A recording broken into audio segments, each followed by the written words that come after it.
Alert. CWF is live in 5, 4, 3, 2, 1. I'm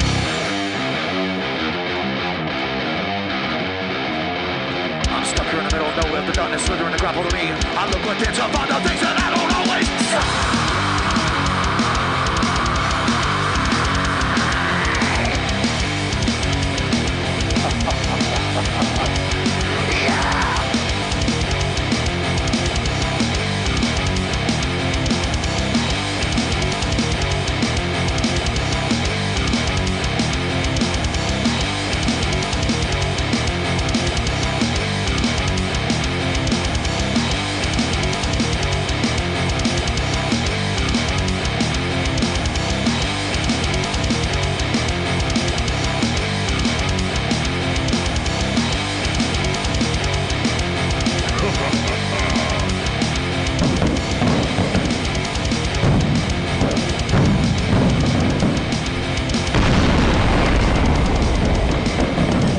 tonight. This is a nice night to have see my 102 Jamz people in the building. I need to hear y'all a little bit louder. Gibsonville, how are you guys doing tonight?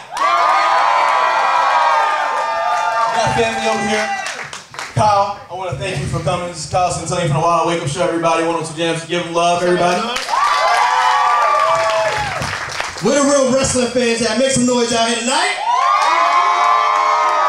Yo, on behalf of 102 Jamz, we want to say we appreciate y'all welcoming us into the square circle. We're going to see some good matches out here tonight. If you're like me, you've been a fan of wrestling for a long time, so we're ready to get it in. Y'all ready? Yeah! Are you guys ready? Yeah! Okay then, this is going to be a very energetic show. AJ, Kimmy, how y'all doing? Good to see y'all here. Thank y'all for everything. Now, Kyle, when you grew up, man, who was your favorite wrestler when you were growing up? I go back a little bit, man. Anybody remember Jimmy Superfly Snuka back in the day? Y'all remember when Roddy Piper cracked him in the head with the coconut? Not cool, but that was my man back in the day, no doubt.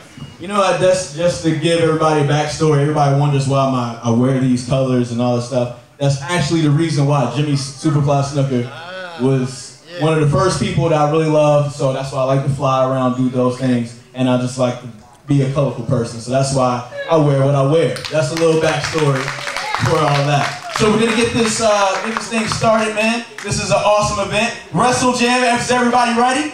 Yeah! Is everybody ready? Yeah! Let's have an awesome event, man. Thank you guys. Big air! Big air! Big air! One. Ladies and gentlemen, our first bout tonight is scheduled for singles action. One fall, the 10-minute time limit. Out first, please welcome the Aftermath Apprentice, Jamz.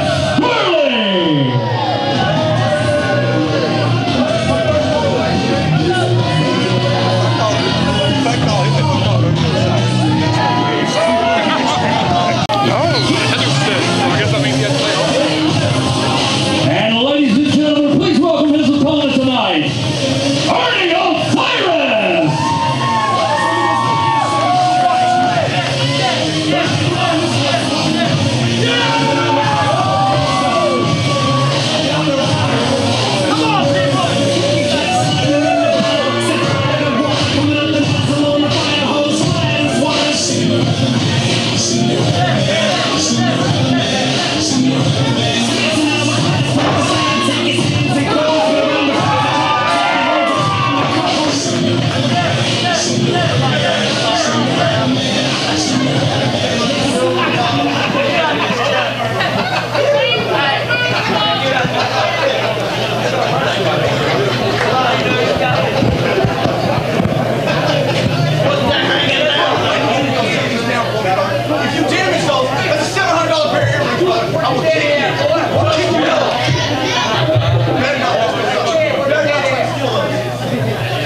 Welcome to WrestleJam 2000. 2013 as CWF Mid-Atlantic for the first time ever partners with 102 Jamz, Greensboro, North Carolina's leading hip-hop station.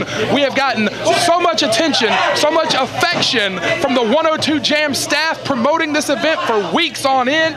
Brad Stutz and CWF's commissioner, Dangerous E. Corey Edsel, in the booth for WrestleJam. A lot of excitement in the air tonight, big man. You know, before I get into anything clever or saying anything, you know, with wit, I want to point out that Chet Sterling said he wore a $700 pair of earrings to the ring tonight. I might go steal them myself if he's going to do that. I don't blame you for that one bit. $700? $700? I didn't know Cross paid that well. I had no idea Cross paid that well. Hey, I just get a job with him.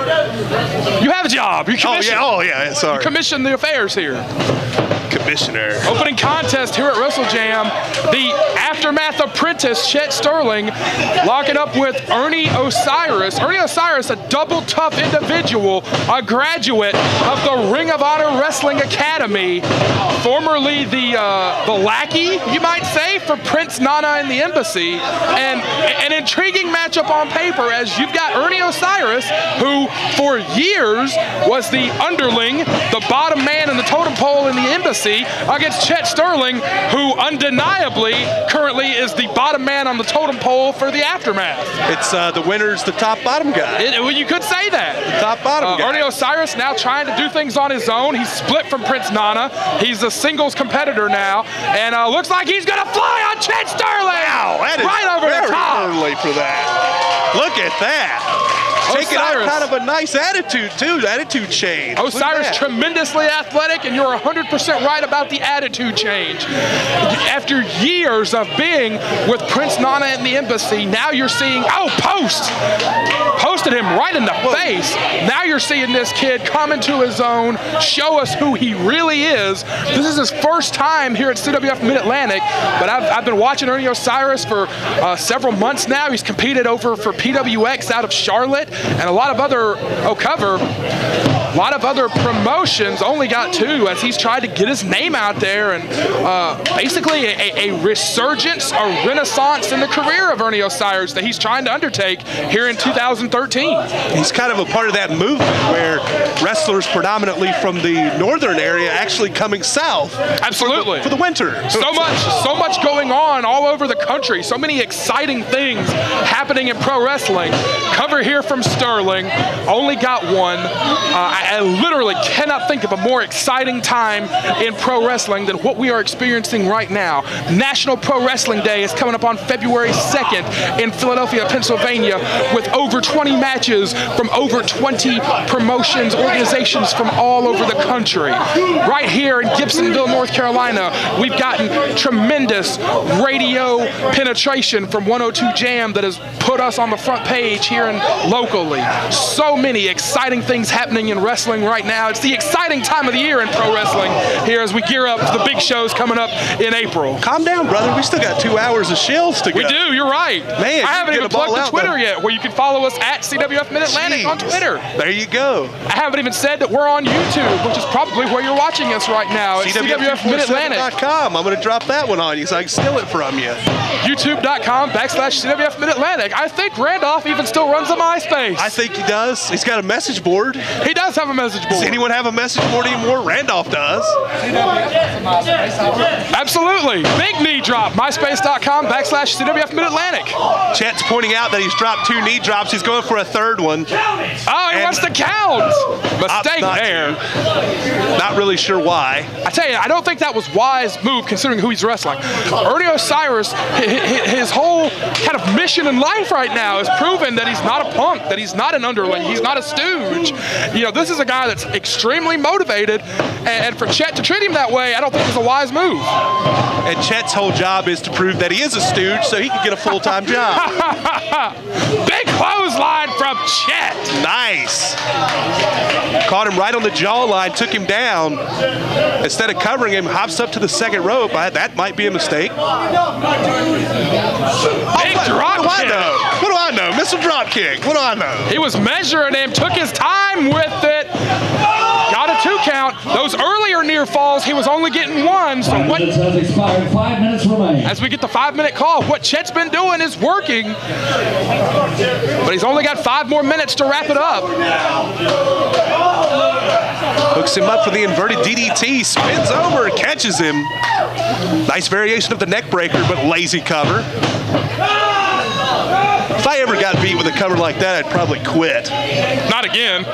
Well, for good. You and Ty Dillinger are in a race to see who can quit the business the most as we approach 2013 here. He quits on a weekly basis. I only quit on a yearly basis. There you go. Right crosses. Ernie Osiris brings back the Hadouken. Very popular move here in the Mid-Atlantic. Palm strikes Chet Sterling almost out of his boots. Uppercut palm strike goes up, drops both feet right to the face. 2 feet in the chest. Sterling is really getting rocked here in this opening contest. Rolls through. Ernie clotheslines to the back. That was almost the old Outback Jack boomerang clothesline. It was.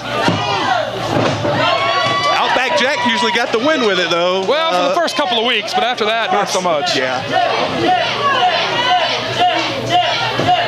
We very rarely point this out, but the crowd here, not as familiar with Mr. Osiris, so for some reason cheering for Chet. We'll ignore that. You're right. It's rare that we talk about it on the broadcast, but it's well known in the Mid-Atlantic that the CWF Mid-Atlantic crowd is partial to the hometown favorite. Cover 1, 2, only got 2. Even if it is a jerk like Chet. Absolutely. There's such a strong sense of communal pride here in Gibsonville in the Mid-Atlantic Sportatorium. Like you said, it's rare for us to talk about it on the broadcast, but they like the hometown guys here at CWF. Sterling in the eyes, just rakes the eyes of Osiris, cradles him up. He's got the tights. He's got him too. He got him. Put the tights, went to the eyes, but Chet Sterling starts off WrestleJam with a big win. Top of the Stooge Cup.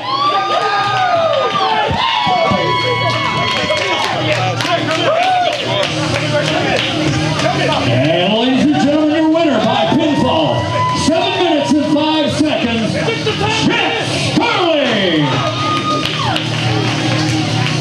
Fix my time with no shirt.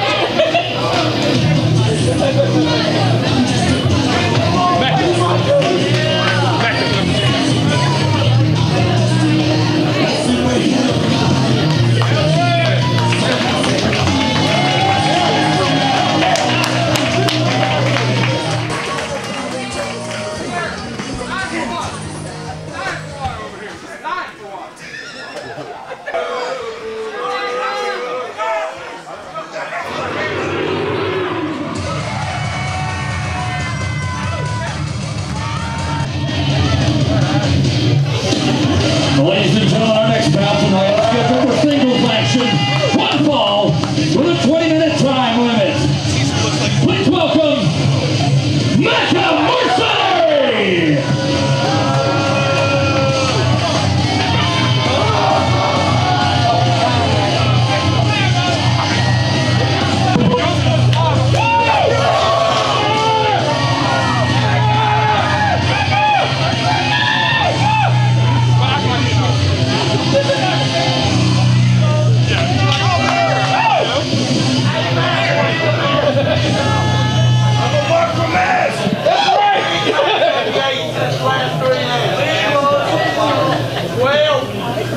So you look like a shift leader at Target.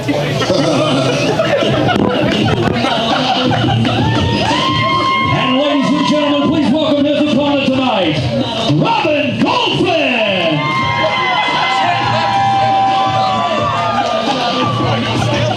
Pop to get him.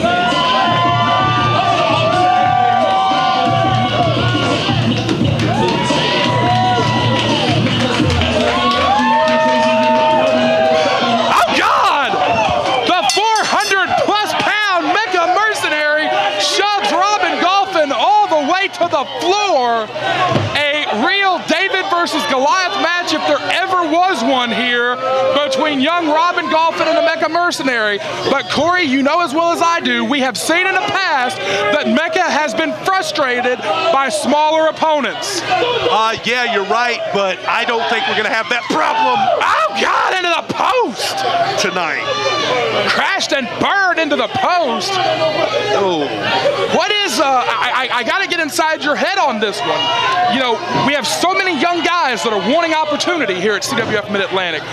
What's the psychology in your mind signing a guy like Robin Golphin to go against a guy like Mecha? Is it a proving ground thing? It is. I mean, what's the psychology behind putting this match together? I give them something. I see how bad they want it. And if they are willing to sign on to take on the Mecha Mercenary, if they're willing to do what they got to do, hey, that's enough proof for me. But you have to be willing to do it. So win, lose, or draw, this kid has impressed you just by stepping up and going through with this thing. Oh, absolutely. Absolutely.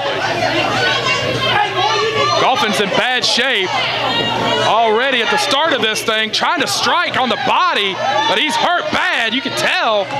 Trying to get something together.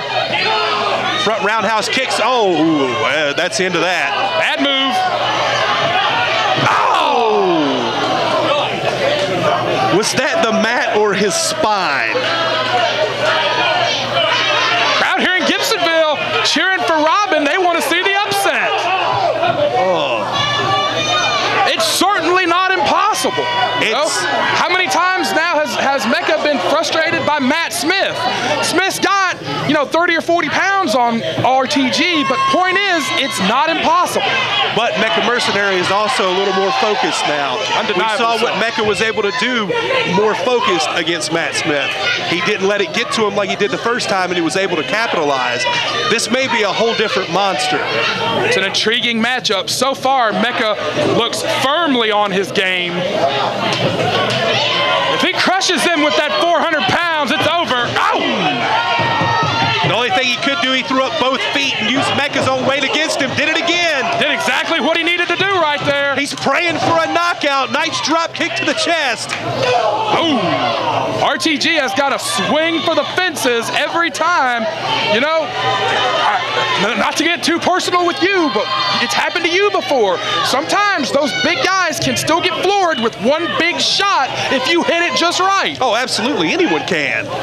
That's just the nature of the sport. Big drop. Oh, you see, he put the foot right in the chin. He's doing exactly what he needs to do. RTG is looking for the sweet spot to knock this big man down. I've only been knocked cold one time in my career, and it was by a Mitch Connor elbow that came from nowhere. But it proves the point. Mitch Connor, at the time, you had 200 pounds on the guy easy, but he still was able to do it. It's about creating distance and opportunity and being able to land that big strike. Corey, you're a two-time Mid-Atlantic champion. A big mistake that a lot of people aren't going to catch. Mecha put virtually no body weight on RTG in that cover. He literally just hovered over him. A big mistake right there from the big man. Oh, absolutely. I don't think he wants to beat him. Not yet. I think he wants to toy with him. You think this is almost like a receipt for the Matt Smith incident where he was upset by a smaller man? Absolutely. Because I'll be honest with you, I've had that mentality in the past, so I can relate to it. Robin's got to make something happen here. Sunset flip. I don't know if I'd have tried a sunset flip, man. I don't think that's what I would have tried, man. Oh, he broke free! Again, RTG is wrestling as smart a match as he possibly can. He's looking for the sweet spot to knock this big man out. Jumping in, Sagiri rocked him. He's still rocked, and he's landing those kicks. I'd probably go to the gut, hunch him over, and then go for the head. Irish whip, not a smart move. Oh, elbow to the face. Elbow to the face. That could go for the super elbow smash. Oh my goodness. Incredibly dangerous. The only person that's ever survived this is talking to you right now, and I can't wrestle anymore. Oh, he missed it. He missed it. Big chance for RTG. RTG hooks the arm. Going for the head too. Looks almost like the old Koji clutch. I don't know how deep he's going to be able to lock it in with a massive Mecha Mercenary, but he definitely has it on. This is a great move from RTG. Unless Mecha can power out of it, he's going to be trapped here. He's pretty gosh darn powerful, though. He has a shoulder guard and a cravat. Joey Hogan's in great position. Mecha hasn't got the rope yet. Now he has. Powered his way all the way to the ropes from the center of the ring. That's the kind of strength you have to contend with this man. And he's 6'5". Unbelievable showing here from RTG. Robin Tyrone Golphin wants the knockout. Strikes him again. How many shots has he landed on this 400-pounder? Caught him.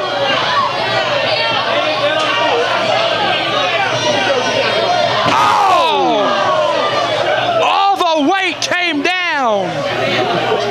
All the weight came down, crushing this kid. That's the slip, and there's the deposit.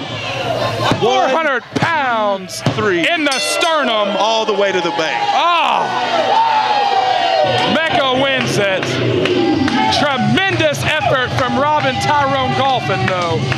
You gotta love the effort of these young guys trying to move up the roster. In 6 minutes and 9 seconds, your winner by pinfall, Mecha Mercenary! That goofball, that idiot Cecil Scott's in the ring. What is his deal anyway? Even I don't know what it is. He's on a constant quest for respect. Oh, he feels like for the time that he's put into CWF Mid-Atlantic, Cecil feels like he's the most overlooked guy on the roster, and he wants to make everybody pay for it. This kid has already had his guts crushed out, and look at this moron Cecil Scott. Oh, no. Oh, God. Oh, no. We need a bell or something, Randolph. This is bad. This match is over. This match is over, guys. Oh, God. Oh, into the chest. Into the chest. Security has hit the ring. Security has hit the ring. Big Aaron ain't afraid to get in there, though. Security getting ran off by the big man.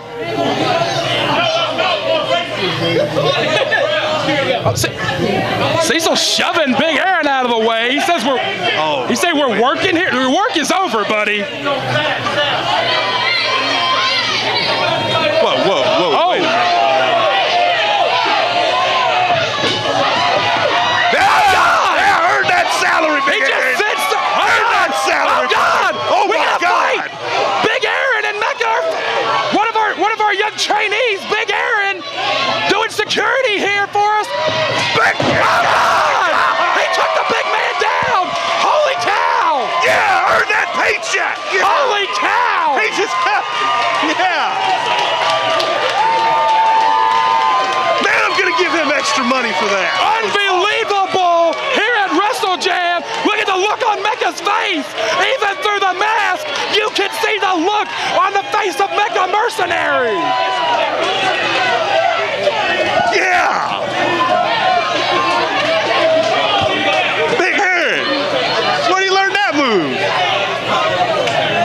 Oh, man. Oh, we got a shot. Well, that's one trainee that is not backing down from anybody. Oh, God. Oh, God.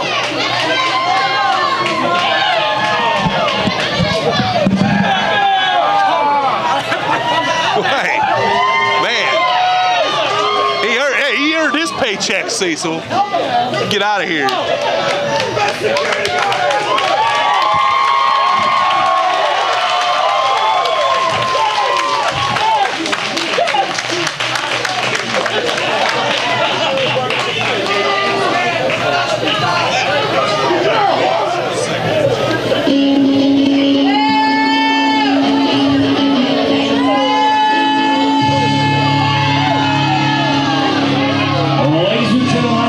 Tonight is scheduled for 6-man tag team action. One fall with 20-minute time limit. Please welcome out first, the Black Watch, Joe Black, Case Dakota, and Solomon Spades.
rap music.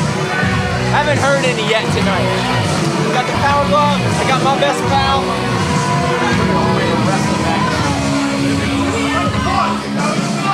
Wait, where's our other partner?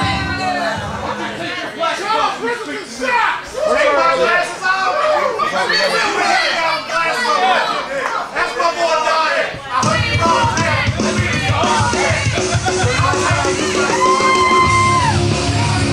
And ladies and gentlemen, Matt Smith.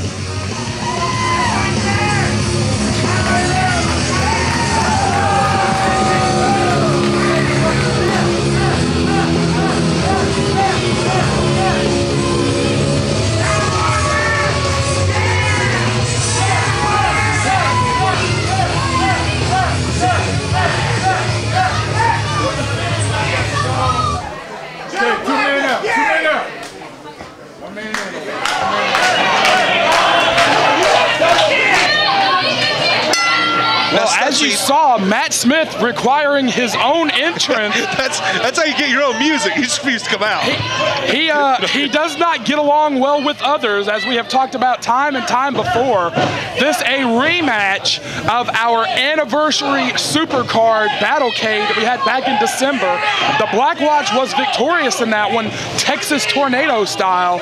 But Matt Smith getting his own entrance tonight, did not want to come out with the Fatback Boys. We've seen time and time again, Corey, that he really doesn't like being put in these tag team situations. He'd rather be a singles wrestler. Oh, he'd much rather have to rely on himself than anyone else. And in all fairness, if he didn't have to tag out, he probably wouldn't. He would just stay in for the whole remaining match on his own. For anyone not familiar with Matt Smith, he's had 2 long-term tag team partners in his career. Trained here at the Mid-Atlantic Dojo, here at CWF Mid-Atlantic. You can find all the information about our wrestling school at CWF247.com. Matt Smith was a product of the Mid-Atlantic Dojo, has been competing here in the Carolinas for a number of years, and in that career, he's had 2 long-term tag team partners. Chase Dakota, the man he's in there with right now, and Joe Black, who's on the apron. So both of Matt Smith's tag team partners in the course of his career stabbed him in the back, and as a result, he wants no partners. He wants to do it on his own, but we wouldn't let him wrestle the entire Black Watch on his own. Hence his, I wouldn't even say his association, hence his being paired up with Fatback. I'm no psychiatrist, but I'd say that that would definitely create some trust issues. Well, yeah. You know, it's fair. But I mean, it's wrestling. You got to roll with the punches, you know. Sometimes, some nights you can have a singles match. Some nights you're in a tag match. That's part of the game, you know. It's a pretty short list of people that can just walk in the door and say, I'm not going to do a tag match. Yeah, that's true. You know, you got to roll with the punches. And, you know, he does that rather well once the bell rings. But you're right. Get him to the bell, man. You're right. If he didn't have to tag out, I don't think he would. I think he would do the whole thing himself. And you notice Matt Smith wanting to start this matchup, he might be looking to do the whole thing himself. Let's bring up that short list of people that can just walk in the door and not have tag match. I'm not even on that list, and I run the place. Well, The Rock would be number 1. The Rock. The Rock. He might would be in a 6-man. The Rock. Converse. No. Steve Kern. Boy, you shot me a look on that one. Steve Kern. Skinner? Yeah. He was teaming with Stan Lane. Well, he's known as a tag team wrestler. We have to do something different. Oh, okay.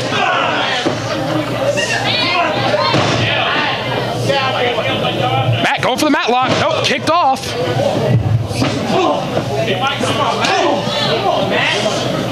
Good elbows from Chase Dakota. Takes him down, drops a knee. Right to the knees in the face. What's with these covers? Crazy covers all night so far. Here at WrestleJam, we want to thank 102 Jamz for all of their support in the weeks leading up to this one. You can follow them on Twitter at 102_Jamz, J-A-M-S, H-A-M-Z. Z, you got it. I'm sorry. Brother, I'm sorry. I grew up on the country stations. I'm sorry. It is on the sign right in front of me, though. I should have known. It is. And ironically enough, we had some Queen playing earlier here at the event. Some what? We had rock music at a hip-hop event. Oh. I thought you said we had a Queen here. Oh, well. It is Gibsonville, North Carolina. didn't know we used Foxy Roxy. Big kick to the sternum from Solomon Spades. I really didn't even know you knew that person's name. The leader of the Black Watch, I guess you'd say, but David Koresh. You know, well, he's gone out of his way to state in these bizarre. Oh, good Lord! Look at Matt Smith fly through the air. Nice cross body block. Solomon Spades has gone out of his way in these bizarre videotaped messages that he sends in to say there is no leader. It's like a commune. They're all equal partners in the Black Watch, that there is no leader. I don't know if I buy that or not, but that's what he says. Well, let's also bring this up. You know, everybody wants to talk about Joe Black, Chase Dakota being brainwashed. These guys know what they're doing. They wanted to advance their careers. They knew Solomon Spades is a good mentor. They made a decision. That's all. That's what it boils down to. No one's gotten brainwashed. If they got brainwashed, it's because they had green in their eyes. That's it. You are certainly entitled to your opinion. Big high back body drop. And I'm just going to say, Solomon Spades spent years wrestling with Sean Powers. Even, you know, because you were there with me, even way back in the day, everybody knew something was really weird about Sean Powers. You always heard the little rumblings about being into the black arts and catch him reading strange books or talking about strange things. Everybody knew, dating years and years back, that Sean Powers was always a little different. And if you think these guys are in this thing for a business decision, that's on you. I'm not convinced that this guy isn't a masterful manipulator and is really talking these guys in to something that they're not aware of. Well, you know, that's a fair point, but at the end of the day, they did make a decision. And it's on them. Or was the decision made for them? Well, you keep bringing up questions. I'm just saying. We'll go back and forth here. I don't want to get all Jesse Ventura here, but hey, I'm just saying. What, we're going to get moved on our time slot? No one's going to know when we are? I'll take a Monday night time slot right now. Let's go. We're on the torrent sites now. We're popular. We are. They love us. I think we might be the first promotion, the first wrestling organization to release our events on torrent sites. We're encouraging piracy. What? It's not piracy if you encourage it. It's not. Absolutely not. We're like Pearl Jam. Exactly. Except spend the $10 when the pay-per-view's on. That's what. Well, yeah, but they let you record their shows and stuff. Oh yeah. Big monkey flip. Back rolls through, covers Chase Dakota right in the middle, hooks the leg and everything. 2 count only. Or fish with a PH. Fish with is that like Jesus fish? No, they let you. They encourage. I think they encourage that stuff too. Oh, is that what they do? The distribution. They want the music distributed. Okay, that's why the hippies like them. I've already misspelled Jamz, so I should not talk about it. No, don't worry. It's fine. Matty D's in and Matty D is out. Conserving his energy is Matty D. What's conserving his energy for? Luckily tonight he only has 1 match. Truth. Double palm strike sends Dakota tail end over tea kettle towards the ropes. Tail end over tea kettle. Whoa! Boot. Look at Dakota going for the sleeper. He don't have it locked in. Thought he ain't got no neck. He don't have it locked in at all. Yeah, Chase does not have this sleeper locked in well at all. Big side slam. Oh my goodness. Does Donnie not have a neck? That's gonna be on all the websites. Donnie ain't got no neck. Donnie don't have a neck. I've never really noticed before. Dakota is looking. He don't have a neck though. Oh, blocked it. Oh, got him in the throat. Open hands right to the throat. You go to jail now. Joe Black, $90, he's going to jail. The Black Watch is getting thrown all over the ring here at WrestleJam. Is that a WrestleJam thing, going to jail? I don't know. He just steal the tag? Matt Smith just stole the tag. And stole the body slam. Matt Smith just stole the tag. I'm used to seeing wrestlers that don't want to tag in. Soul crusher! And he smacked him in the face as he came down. You can almost see the soul leave through the mouth when Matt Smith crushes you. I can almost see Matt Smith with no soul right now. He does not care. Joe Black sliding out. He don't want to fight no more. Matt Smith is just waiting. Matty tags himself in. Oh, little tension in the fatback corner. I like Matty, but that's a terrible idea. Wait. I need a mic. Oh. Joe Black wants a microphone. He wants to speak now all of a sudden. Yo. No. This is supposed to be a 102 Jam show, right? 102 Jam show, right? Okay, now, that's a radio station that plays hip-hop for you country bumpers. And they play hip-hop like Waka Flocka and Gold All of My Wrist and all that ignorant rap. No Cool G rap, no Nas, no Rock Film, no Tupac. So, I don't know what any of those people are. I do. I know you, Does that mean I'm joining the Black Box? If you do not know what linguist means, that's the person that's fluent with words, you're a lyricist. How about we do a little freestyle battle, right? Oh, it's 8 Mile, right here in Gibsonville. Mic check. Joe Black is called for a freestyle. Do we have a beat? We can, right? Do we have a beat? We got a beat! We got a beat! This is going down!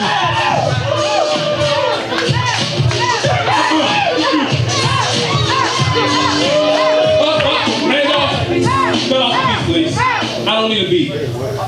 What can I say that isn't painfully obvious? Joe Black is starving with a belly of a beast, an appetite for destruction. I'm ruthless. And when I clean the plate, I'll use this skinny prick as a toothpick. See, the truth is, you're either stupid or clueless. Thinking that you can win going against a man with nothing to lose is a fruitless campaign. But the fruits of your labor should be the appetizer for the main course, which is 3 souls without a hole, I'm cold. And the truth be told, you're frail. Come on, Matthew. If you don't understand, you're destined to fail. Get it? Double entendre, because I'm a monster. Based on your actions, succeed is not your plan. You're a coward with lady parts, front like a macho man. Sadly. But dig it! You'll end up like Miss Elizabeth once I introduce you to the Lex Luger. I understood that last part. I understood that last part. It's the midnight. Going on top of your game like we are. Matt Smith and Donnie Dollars, take my advice, ain't the real type. So why don't you rock and roll your ass on out of here and go find G-Star.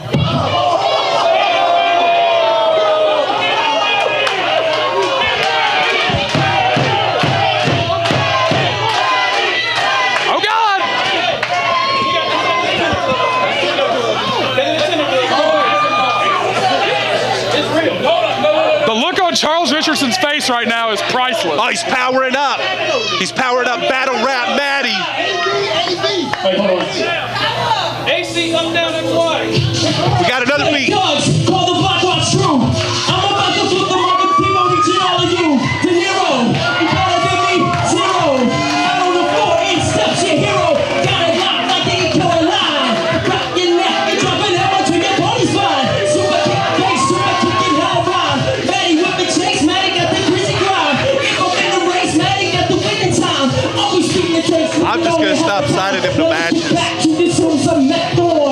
Attack you on something that you would never even understand, because I'm on a whole other level than you, bro, and I've got the power glove. So remember that, Jack, when you're coming to the rack with the power glove and me, Matty D. Power. I think De Niro wins. I would say so. I think De Niro wins. We may have to get the fans to revote. It's close. It's close, but I think Matty takes it. Does this stuff really happen? What does whack mean? I know what I thought it meant.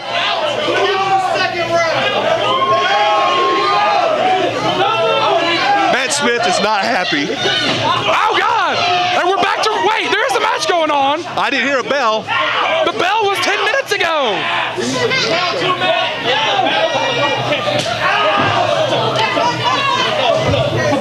Open hand chop. Ow. I think this crowd here is still a little mesmerized by what just happened. They're mesmerized. I still don't know what just happened. I understood what like 5 of those words were, and one of them was G-Star. G-Star. Is that 1 or 2? It used to be 1. Okay. Oh God! Whoa! Charles Richardson having to hold Donnie Dollars back. Gracious, he ain't holding nothing. Donnie's gonna bowl him over. Oh God! There he got goes! 3. Donnie's loose. He should have brought De Niro back to his corner with him.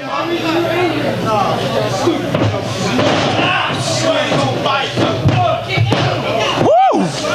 No way! Matty getting rocked by the Black Watch. Come on, Matty!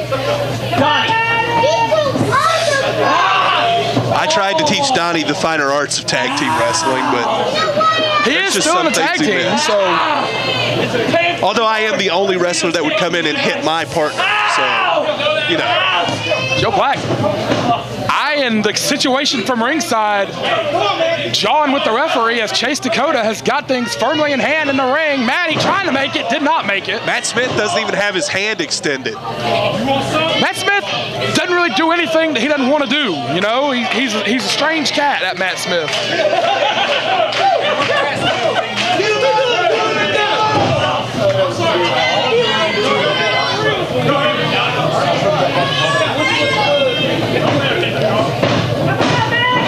Gorgeous drop kick. Solomon Spades puts it in the face of Matty.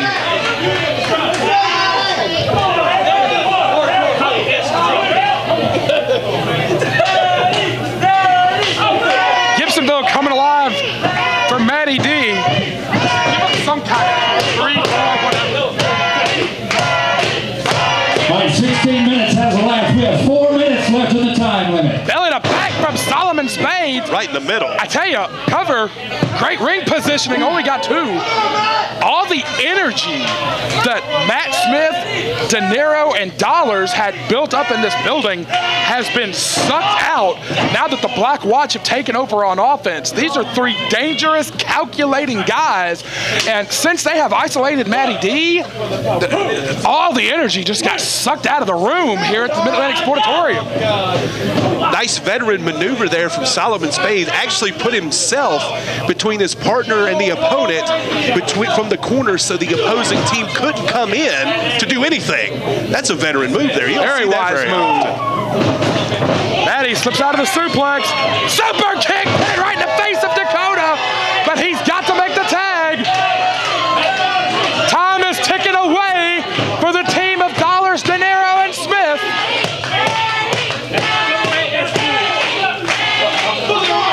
He's got to make that tag or this match isn't going to go much longer. He's 3/4 of the way Charles there. has got to watch. Matt Smith tagged himself in. He got it. Smith tagged himself in again. Gorgeous drop kick. 2:30 left. Oh God, just caught Joe barely. Slips through. Catches him front face lock. Springs up. Tornado DDT. Nice move on Chase Dakota. He's still alive. Matt Smith has got to make something happen here quick. Knee right to the face. Unique maneuver there from Matt Smith. 2 minutes remain.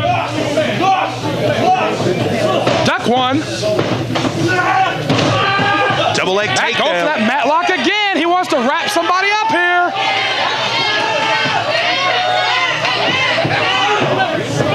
Two on one. No, he won't break the hold. $9 just shaking his head. He's not going to help Matt Smith out.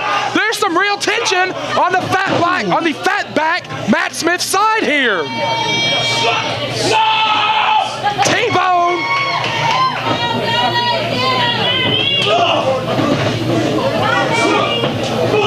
Chase going for that hooking, inverted fisherman suplex that he likes to use. Donnie says, come to Papa. TKO.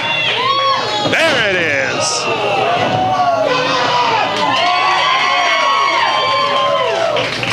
Mic check. Solomon Spades drops him face first. 1 minute remains. 1 minute remains. Smith has got to make something happen.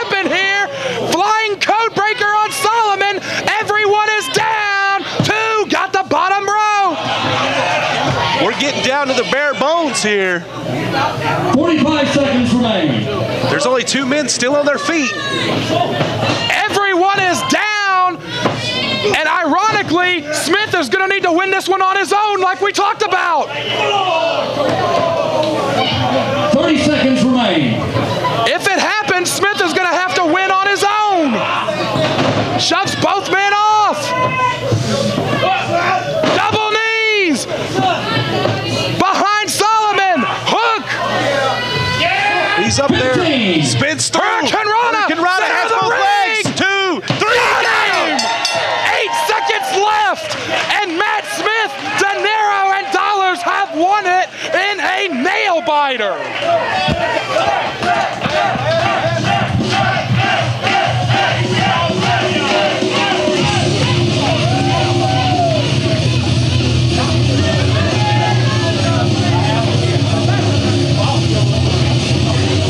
And ladies and gentlemen, your winners by pinfall.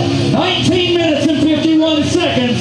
Matt Smith, Johnny Dollars, and Matthew De Niro.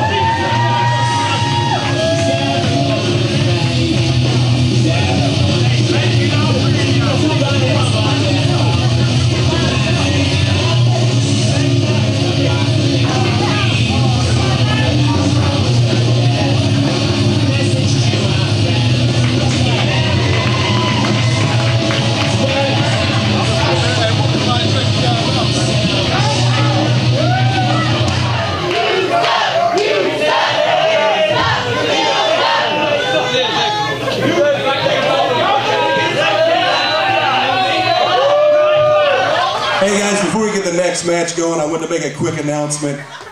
Due to the adverse weather, it didn't affect us so much, but we did have a few people we bring in. They weren't able to make it, so we had to make a few adjustments. But sometimes negative things turn into a positive. 7 days from now, we're going to have a special show for our friend KAMAKAZI band. She's going to be having an operation in February.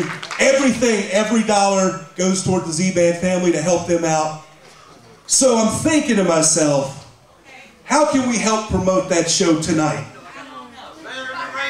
So how about the winner of the next match will go on in 7 days to challenge the Mid-Atlantic heavyweight champion, Arik Royal.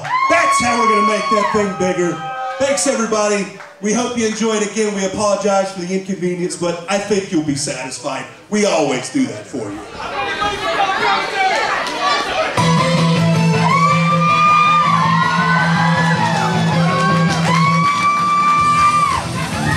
Ladies and gentlemen, our next bout is scheduled for singles action, 1 fall.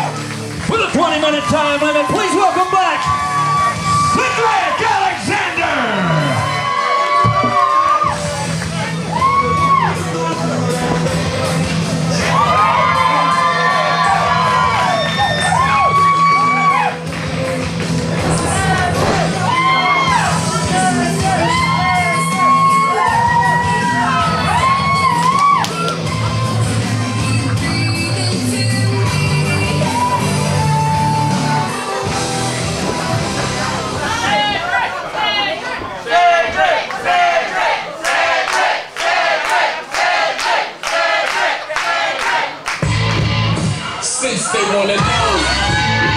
And ladies and gentlemen, his opponent tonight, please welcome MARCELLUS, the Mid-Atlantic King!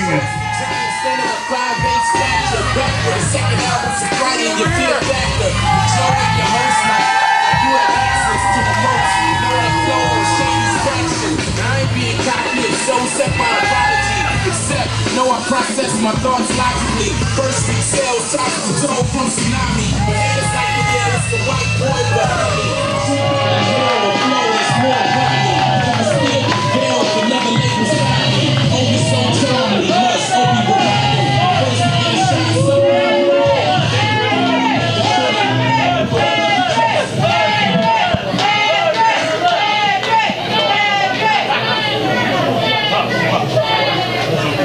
This.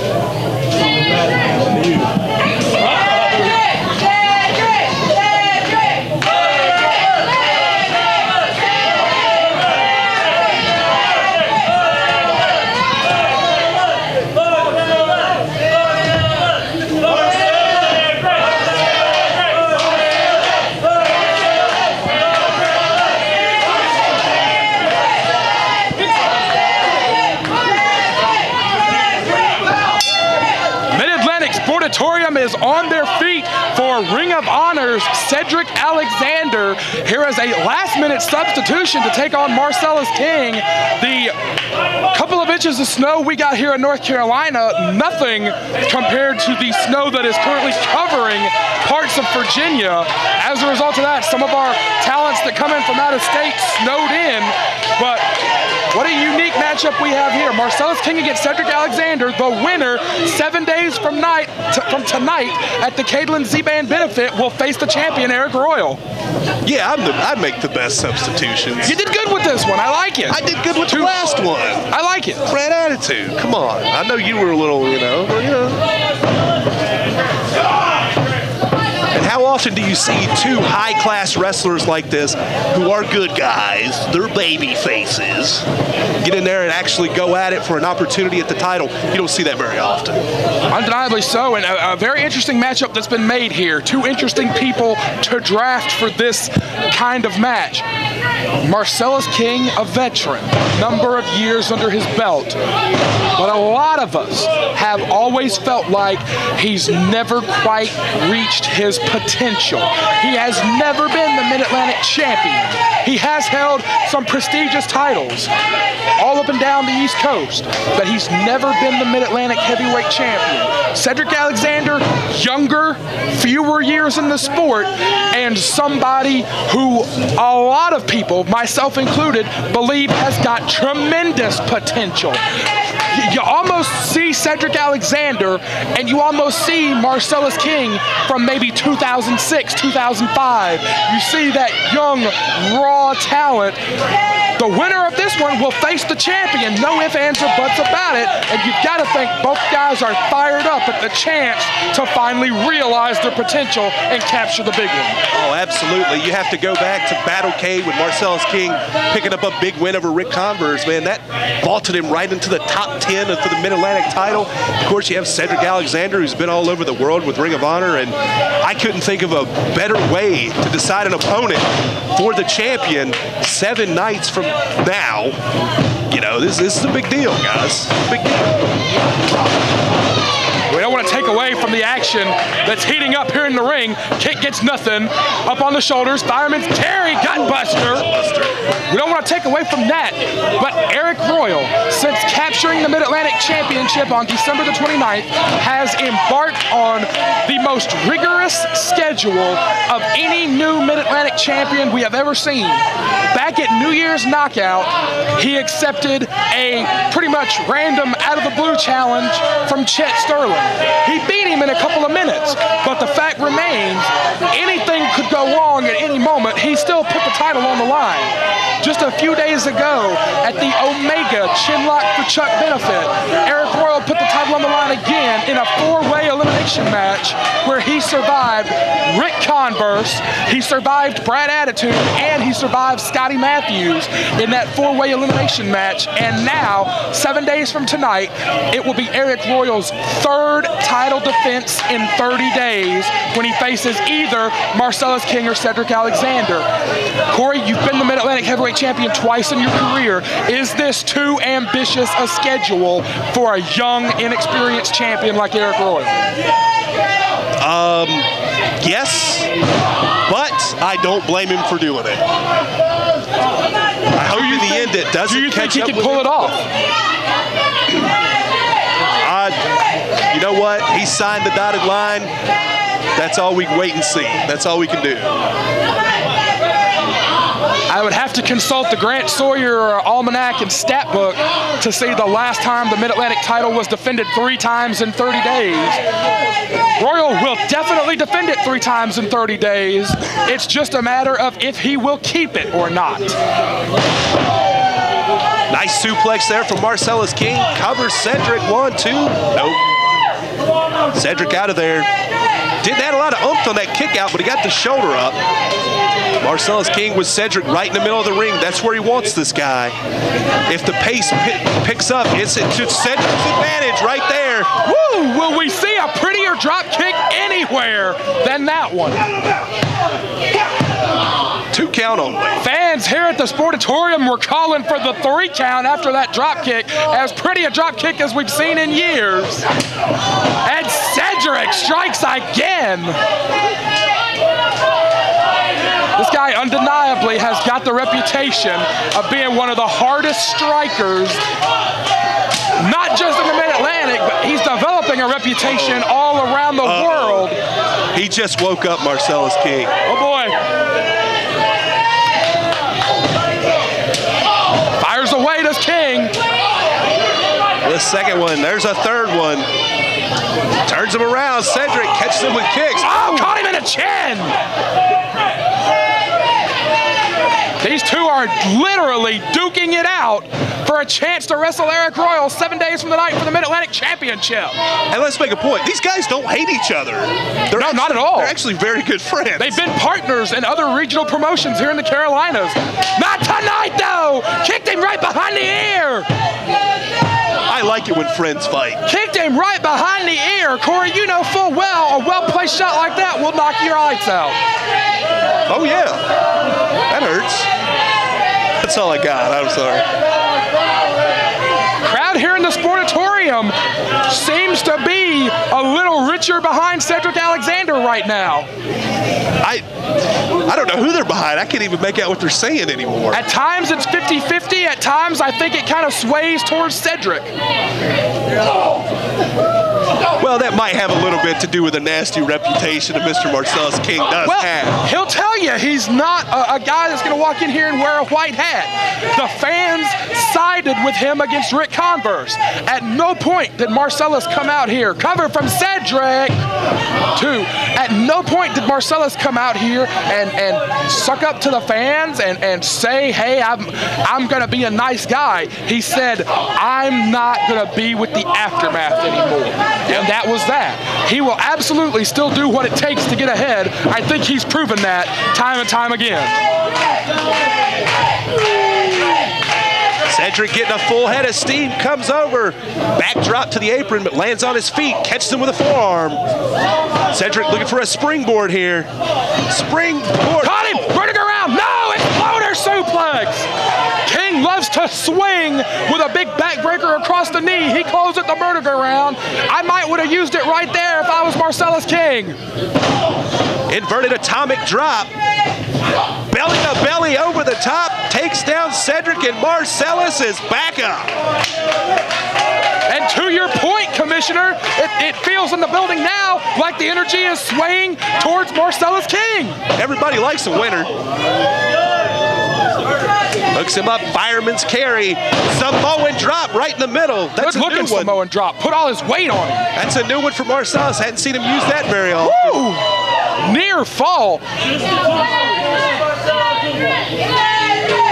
Marcellus has leaned down quite a bit since he arrived here in the Mid-Atlantic. He's down to about 237 pounds. Looks great. A lot faster, but still just as strong. Firing away. First big strike is going to get the advantage here. I like it when people just stand there and hit each other. That's how you do it. German! He kept the arms locked! Marcellus is going to try to use a series of Germans. I can't think of a wrestler at any point in history that I've seen use multiple German suplexes like that. No bridge, all impact. There's a bridge. Made a liar of me. Only 2! The first 2 didn't have a bridge.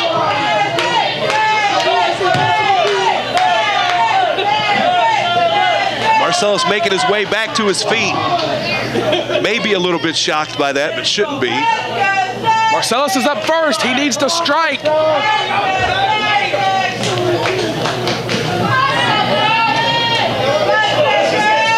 King is pointing for that far turnbuckle. This will be a kill shot if he hits it. No. Great move from Alexander. Oh, God! Tornado kick in the building. 1, 2, 3. The kick echoed throughout the Mid-Atlantic Sportatorium. The nastiest sound we have heard all night. Wow. That was an F5 tornado right there. That was a concussion, I guarantee. COD, concussion on delivery? Undeniably so. Alexander says this is it. King has expired. 10 minutes remaining. There's no way King knows where he is. No, fires away. Oh, hook. Backbreaker. Double knees across the back. Hooks both legs, sits on the chest too. MARCELLUS King has just kicked out of two of the biggest moves I have ever seen in my life. I'm going to kill myself. How bad do both of these men want the shot in 7 days for the Mid-Atlantic Heavyweight Championship? January 26th, we will be right back here at the Sportatorium. You do not want to miss either of these men taking on Arik Royal for the Mid-Atlantic title. Alexander fires away. Boom! Tornado lariat! Turned him inside out! Tornado lariat! I love it. Goodness gracious! Covers him! Hooks the leg! 1, 2, 2! Oh my God! Unreal! Action from both men! I have never seen two guys hit the other guy as hard as these two, using their own bodies. Like, I've seen people hit people with stuff, but not using their own, you know what I'm saying? Like, I know exactly arms, what you're saying. Feet. The flesh-on-flesh contact in this match has been off the charts loud here in the building. Inverted suplex, no. Alexander strikes again. Ow! Covers him. 1, 2, 2. Ref Joey Hogan can't believe it. Grant Sawyer can't believe it on the apron, but it is only 2. I would go get my car and just run him over. Whoever faces Arik Royal in 7 days for the Mid-Atlantic Heavyweight title will have undeniably earned it after this one. Wow. Cedric is calling for the brainbuster. Got him. No. Over. King counters. Twisting the suplex. Suplex. Caught him. I don't know if his neck or head caught it worse, but he's down. 1, 2, 2. Oh. Man, hey. Only 2. There may not be anything left for 1 week from now. Joey Hogan doing a great job with the near falls. He's been in position every single time. Goodness gracious. Low bridge. King over the top. No, he does not go to the floor. He saved himself. Where's Jimmy Corderas? Shoulder block. Sunset flip from the apron over. Hook. He got him. Wow. Unbelievable. Cedric Alexander has won it.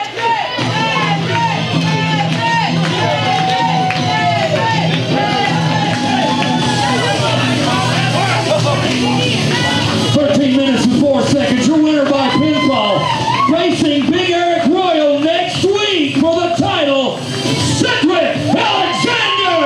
Unbelievable matchup! Everyone here in the Sportatorium on their feet for that one. January 26th, CEDRIC Alexander versus Arik Royal for the Mid-Atlantic Heavyweight Championship.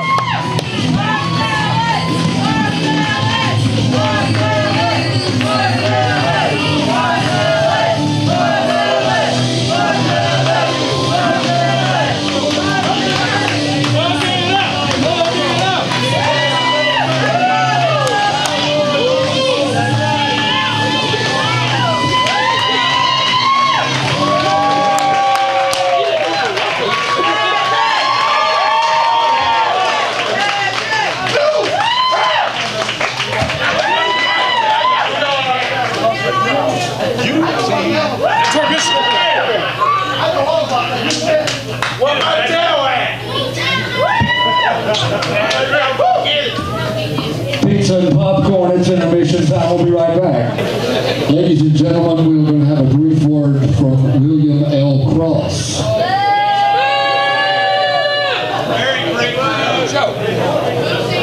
Come on, people.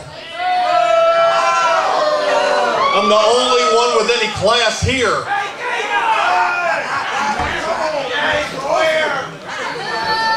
I said class here, not queer there.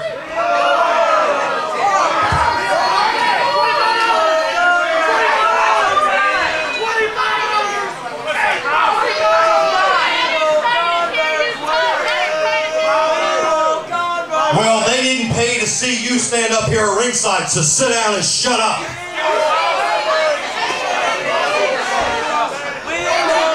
I am here tonight in protest because tonight the aftermath has to be in the main event here at WrestleJam, like Rick Converse says. You know what? You don't deserve to hear from Rick Converse. Matter of fact, he is protesting tonight.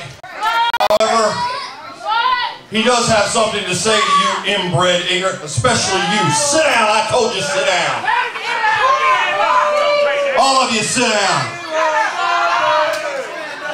Randolph, do your job. Let's hear from the greatest Mid-Atlantic heavyweight champion ever. This is the first Rick Converse. And you know, there's a lot of things that have been pissing me off lately. The first thing that's got me irritated is that 102 Jamz has just come in and invaded our building. After the month I've had, you couldn't pay me enough to be at that show. First, it was Trevor Lee kicking me in the face, costing me a match I should have won.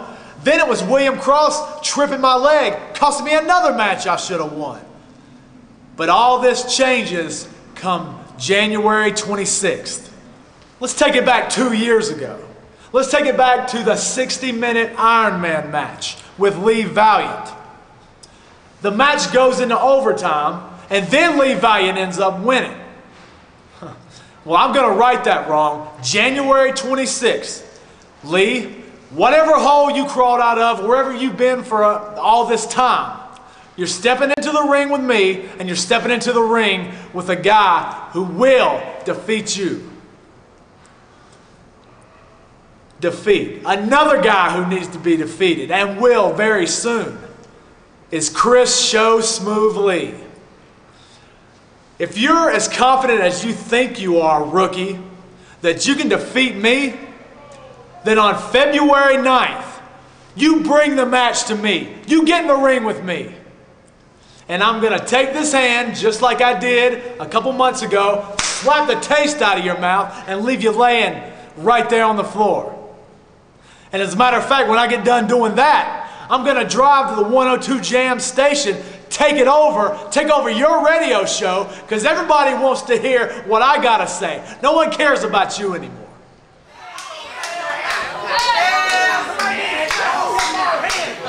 And just to address something real quick, Rick's still a little confused. There's nothing wrong in the aftermath. Now shut up.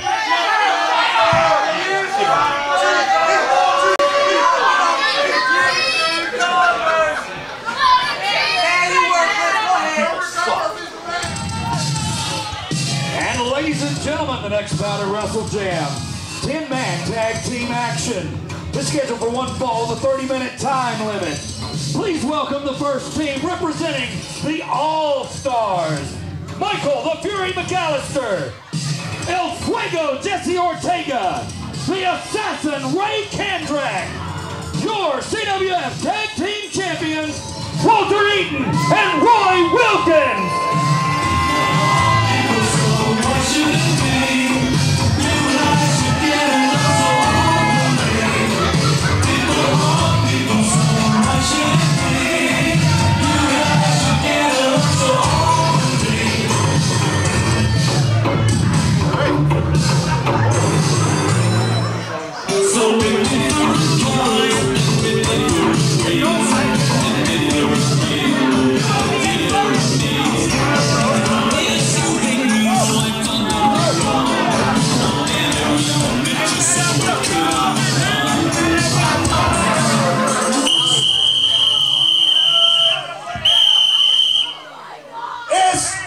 WrestleJam! And the people you came to see, the All-Stars, are in the ring. But I want to make two things clear. At WrestleJam, the All-Stars are on the ones and twos. Because the one I'm going to take and I'm going to jam it down Ty Dillinger's throat. And number two, I'm going to jam it down somebody from 102 because I hate y'all's music. You need to play more Fresh Prince and DJ Jazzy Jam. That's when rap was good. That's what I'm talking about.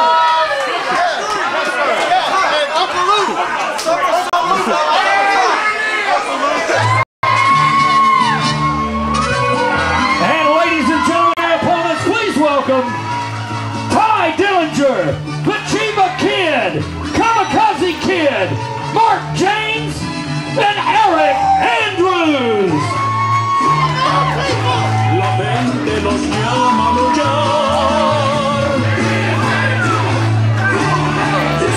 La casta los hace volar. Suena un grito en el cielo, como un grito en la nación. De un equipo de Jalisco, de un equipo de fútbol. Su nombre es Guadalajara, tapatío por tradición.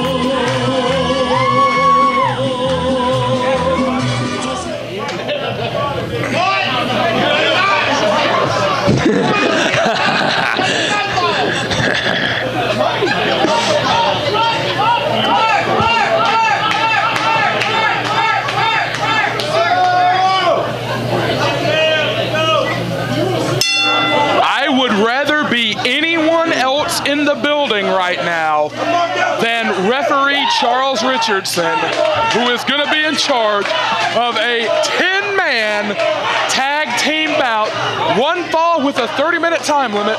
We have all of the All-Stars, Jesse Ortega, Ray KANDRACK, Roy Wilkins, Walter Eaton, and Michael McALLISTER starting off against KAMAKAZI Kid, CHIVA Kid, Arik Andrews of the Killbillies, Ty Dillinger, and Mark Jamz, who it looks like has been drafted to the Killbillies for one night only.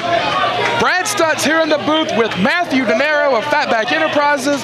Maddie, what can we expect from this? Coach Jim and I is on the outside. Poor Charles Richardson's got to keep track of 10 bodies at once. I don't see any way this doesn't turn to chaos at some point.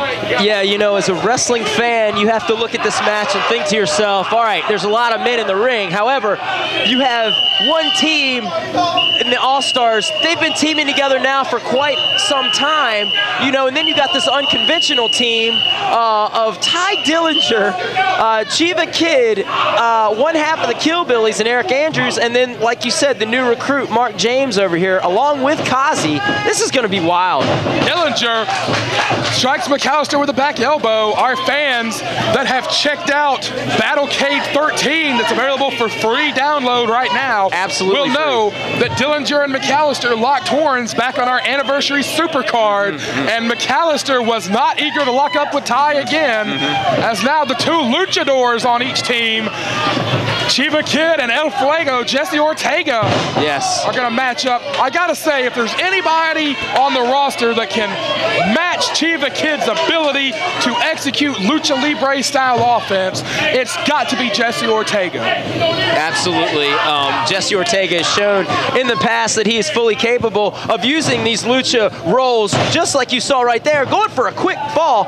And both of these men know each other pretty well, so this should be a very interesting matchup right here. So many different matchups we could have in this match. That's the beauty of a 10-man tag team affair. I wish we had someone who was really, really good at like numbers, like Rain Man, who could tell us all the different combinations that we could see. Or Number Man. Oh, I miss Number Man. You know, I hope we can see him eventually soon. I miss him a lot. He was one of my favorite wrestlers when I first started coming down here to CWF. where she can check out past clips of everyone on the CWF roster, including Number Man. Absolutely. At youtube.com/CWF Mid-Atlantic. More and more archive flashback footage is going up soon. Whoa! CHIVA hooks the arm, and by one arm, sends ORTEGA to the floor. CHIVA, I mean, just, you know, for his size and his speed and his quickness, he's definitely a competitor here in the CWF that's very hard to just get a hold of. Rather than, you know, grapple and wrestle with, you got to catch him first. Oh, now look at this. What do we got here? ORTEGA feels humiliated, tagging into Roy Wilkins. And here comes Roy Wilkins, somebody who I can say that I've seen grow up here in the CWF.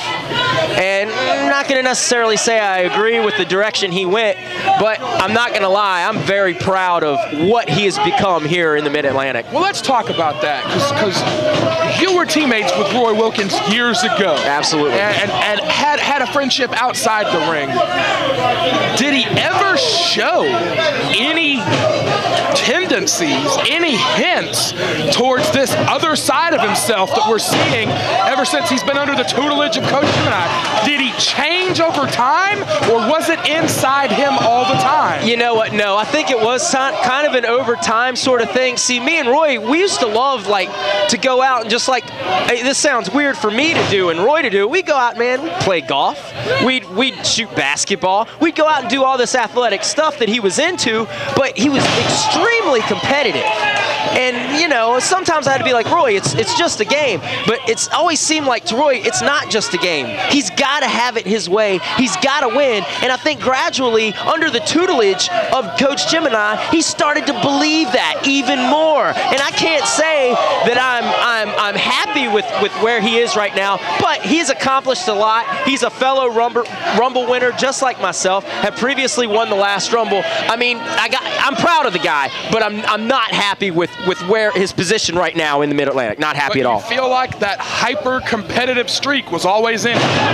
Obviously. I mean, you see him now. Yeah, it was, definitely, undoubtedly. Maybe I didn't see it back then, but now, absolutely, absolutely.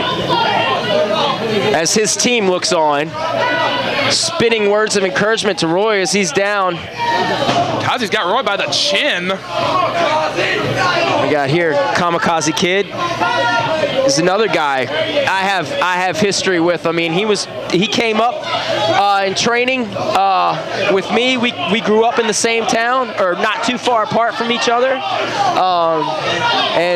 You know, he had something to do with me getting down here and playing a part of the Mid-Atlantic. But right now, Kazi kind of looks like I was when I first came down to the Mid-Atlantic, getting choked out by 5 men on the outside of the ring. Something that we rarely get a chance to talk about on the actual broadcast. Sure. We've talked about it a lot, you know, personally on our personal time. A lot of guys, yourself included, really kind of looked up to Kazi early on. Like you said, all came from the same part of the country. And he was kind of the first one to break out and make a name for himself here in CWF Mid-Atlantic and in other places. And a lot of guys, yourself, we could run down the list, Justin Duke, Lee Valiant. Sure. More and more people that came from that part of Virginia and migrated south here to the Carolinas. Would you say it's an accurate statement based on the success that y'all saw Kazi having? Oh, man, look, I'll tell you right now, I mean, 7 years ago when all of us were training and he first got down here, we all wanted to be KAMAKAZI Kid, you know? I wanted to be RGL champion, you know? I mean, we all wanted to be in that spot, and yeah, he definitely gave us something to strive for, and he also helped us achieve the goals that we've been looking for in coming down here and competing for so long down here in the Mid-Atlantic. Absolutely. Speaking of someone I want to talk about, he's a big man right now in the ring, Big Mark James! Put it in the face of Walter Eaton. Walter Eaton. That was Walter Eaton that just ate it, okay? You don't see that very often. It takes a big man to do some serious damage to Walter Eaton, and right now you're looking at a big man. Looking for the suplex. No! Walter Eaton. He said is no. Knocked silly. And Mark said, in the ring. Oh. The Goon Squad is taking a beating in this 10-man tag. Holy cow. Man, EATON has no idea where he is. And here comes big Eric Andrews. He's got a score to settle still after Battlecade and the damage done to him by the Goon Squad and the All-Stars. It was quite a sight to see. You can go on YouTube right now and check that out. It's all a part of Battlecade 13, streaming live for free. Look at Michael McALLISTER, the Fury, coming out of McALLISTER, you know? He's an interesting athlete, is Michael McALLISTER. He is dangerous. He's deceptively dangerous. Good side Russian leg sweep from Andrews. Good body weight on the shoulders. McALLISTer, when he gets in the zone, he will knock your block off, man. I think that you coined the term quietly dangerous. That is Michael McALLISTer. However, right now, he's in a world of trouble. Look at Ty Dillinger. He's got a spinning toe hold. Spinning toe hold again. Wow. He's got the assassin in the spinning toe hold. And he's going to do it to him. ORTEGA, spinning toe hold. Dillinger is using the spinning toe hold to perfection. Yes. He's got Wilkins. He's got Wilkins. This is awesome. 4 in a row on a spinning toe hold. I mean, Dillinger has locked up everybody. Wait, what's going on here? Oh, wait a minute. What? No. Oh, he's getting everybody. What is going on? What? Talk about being in the zone. Dillinger is in the zone. I know something about successive maneuvers. You get in a zone, and you just can't stop it. You just can't stop it. We thought Matt Smith did not work well with others. No kidding. Now, for sure, he's not going to ellipses. Yes! This is my kind of wrestling, Stutzy. This really is your kind of wrestling, Matthew De Niro. Oh, I love Ty Dillinger. Oh, squaring off. Now, see, he ruins everybody's fun. Oh! Why didn't anyone think to counter this? Wait a minute. Coach is throwing the flag. Jeff. Gemini Kid now. Wait a minute. He's showing him how to do it. He's showing him how to do it. What is going on? Wait a minute. 1, 2. Oh, so close. This is fantastic. I'm so glad I'm out here right now. Oh no. Oh, goodness. Good God. Some serious shots by Ty Dillinger. This has been the most bizarre night we've had at CWF since the last most bizarre night we've ever had at CWF. Which I think was New Year's Knockout. I think it was. Which was the last show, Stutzy. So, may the ridiculousness ensue here as Ty Dillinger has Walter Eaton in the corner. No one to tag. Oh, here comes, I feel a breakdown coming. Who could ever authorize such ridiculousness? I don't know. That's a good question. We don't have like a mayor or anything running the town here. We probably, I got Kazi in the face. Good Fans God. are moving out of the way. Uh-oh. Big Aaron. I think we know what's safe. coming. It's time to have some fun. Oh, come on. Body check from Walter Eaton. Body check. I mean, you want to talk about the ultimate spoiler of everything fun in the Mid-Atlantic. It's that man right there, Walter Eaton. He spoils all the fun. He owes me $8. Boy, the front row cleared in a hurry. No kidding. Man. Pretty ladies in the front row. Hello. Eaton has brought the joyousness in the building to a screeching halt. No kidding. No kidding.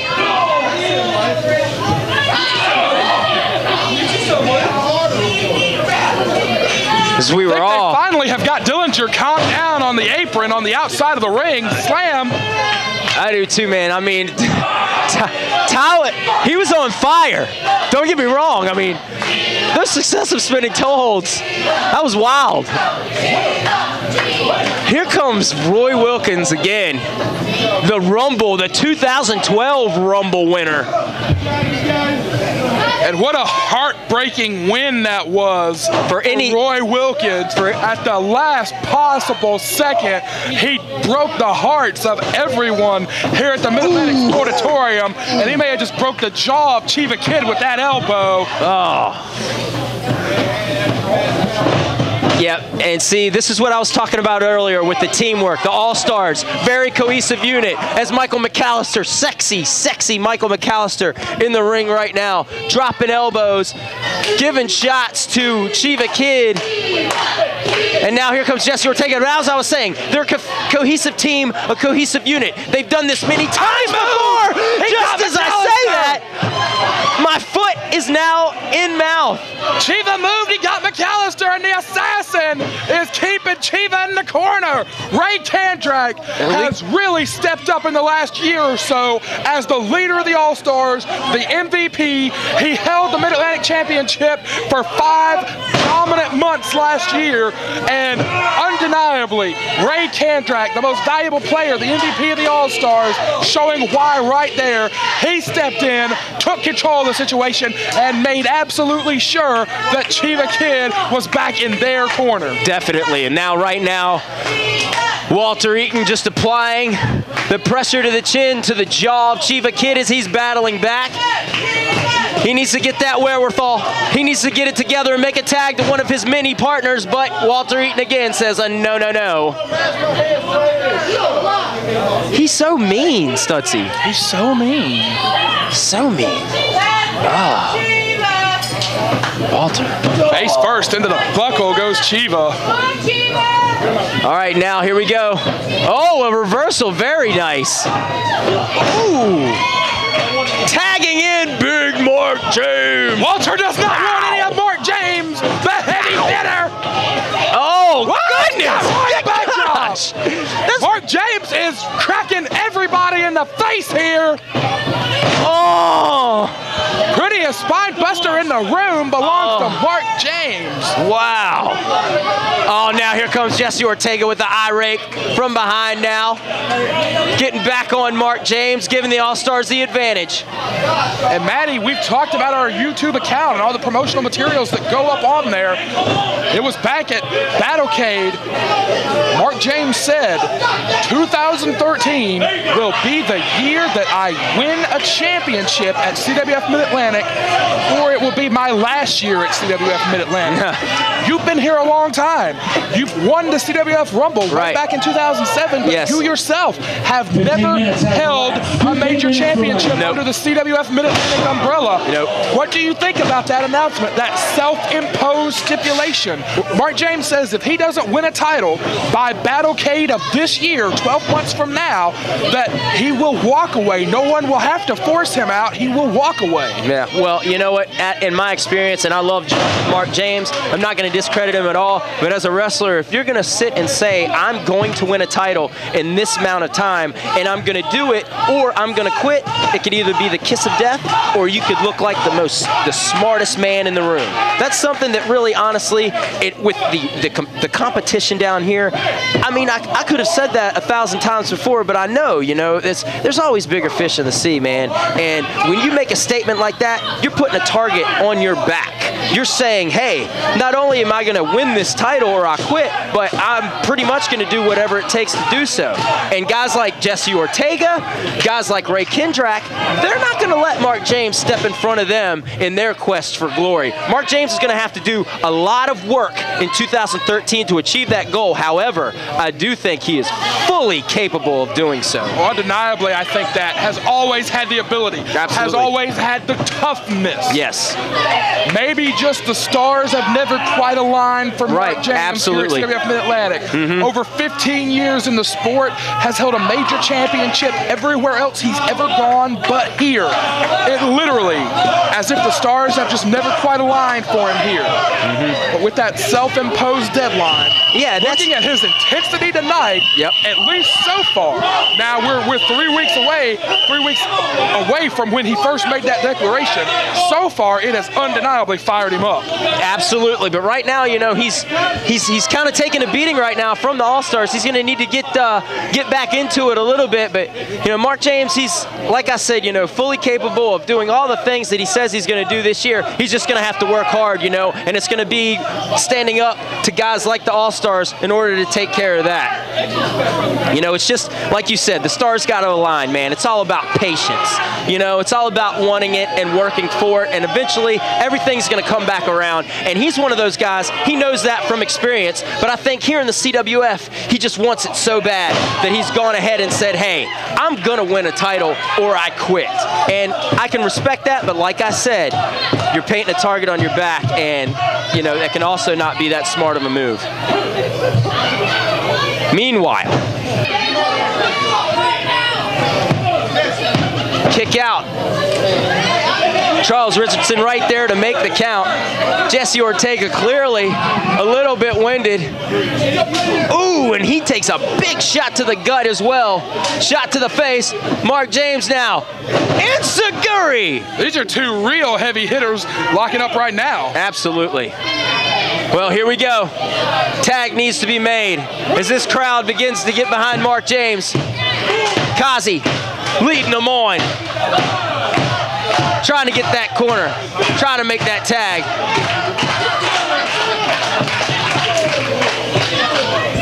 He's in it. Oh! And again, Roy Wilkins for the second time. In to stop him as he tags in his tag team championship partner, Walter Eaton. The double whip in. And a double flapjack right down onto the mat. Pancaking him and dropping that huge leg. And here comes Walter Eaton with the leg of his own, pushing Charles Richardson out of the way.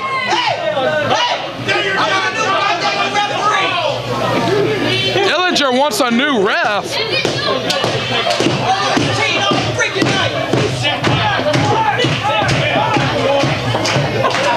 It's Roy Wilkins still on top of Mark Jamz, who is taking a beating for the past few minutes as his partners are reaching for that tag. Roy Wilkins gets stuck with a clothesline, and now that might be what Mark Jamz needed to go in and make that tag. Get a fresh man in there. Gemini Kid blowing the whistle. Ty Dillinger getting the fans behind Mark Jamz. 20 minutes has expired, 10 minutes remain. Making his way over to the corner. Mark Jamz still doesn't have that arm up, and he's got the tag into CHIVA Kid, and Ray Kendrack's in as well. Big flying forearm from CHIVA. He's rocking KANDRACK. Kendrack reeling in the middle of the ring now, gets hit with a huge clothesline.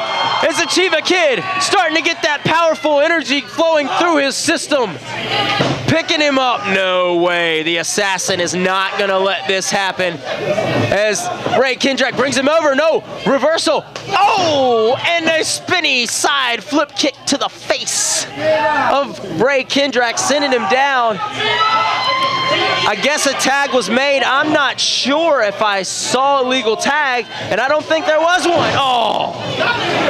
Hit him with that 5-wood. Didn't need the graphite for that one as he gets hit with a big blaster from the KAMAKAZI Kid as Jesse Ortega comes from behind. Dropped with a him right backdrop on his driver. head, did Ortega, my gosh. Eric Andrews now bringing him up. Brain buster. Drilled him with it. Walter Eaton and Andrews have got so many hard feelings between them. Oh! Goodness. Hooked him in the neck breaker. And Ty Dillinger's like, what? Going over towards Mark. As Michael McALLISTER looks on, still on the apron. Everybody else seems to be cleared out. Mark Jamz catches him. Full Nelson slam. Just drilled him. And here comes McALLISTER. Oh, Scorpion death drop ever from so McALLISTER. tasty. Dillinger is in. Gives him a big shot to the gut. Picking him up. Oh, Buster. I could have sworn his finish was the spinning toe hold. I know, right? That was a beautiful move nonetheless. And now we got just a big fracas on the outside. Oh boy. Everybody's fighting. Fight is broken out again. And I see them all tied up. I don't think there's going to be anybody to stop Kiva. Okay, he's gonna fly! Into the first row goes CHIVA Kid! Complete reckless abandon by CHIVA! I love wrestling!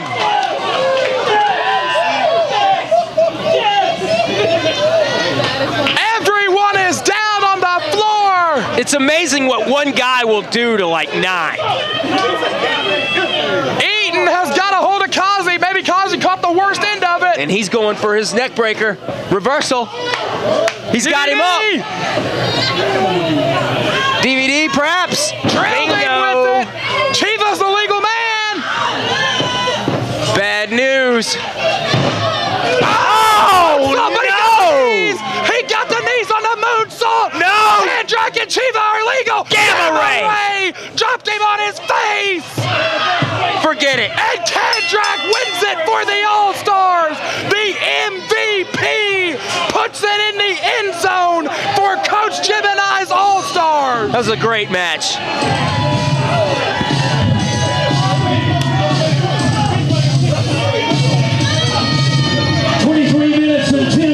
Your winners by pinfall, the All-Stars!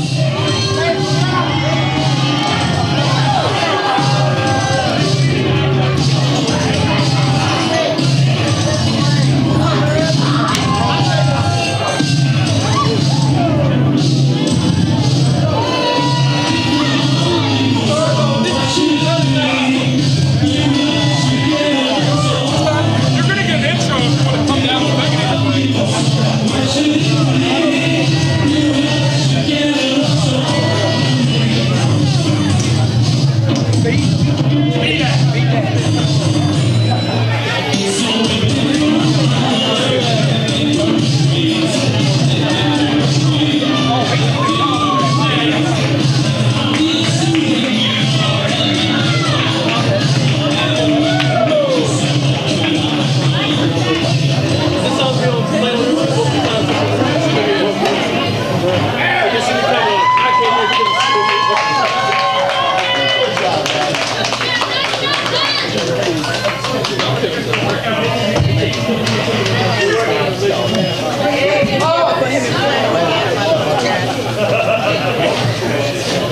And I would like to welcome a very special guest commentator from 102 Jamz, Be Dat.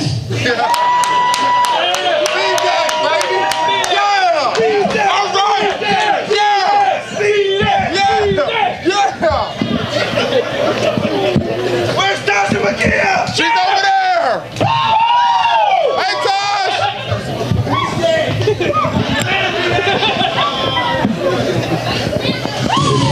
Turn the tapping, baby!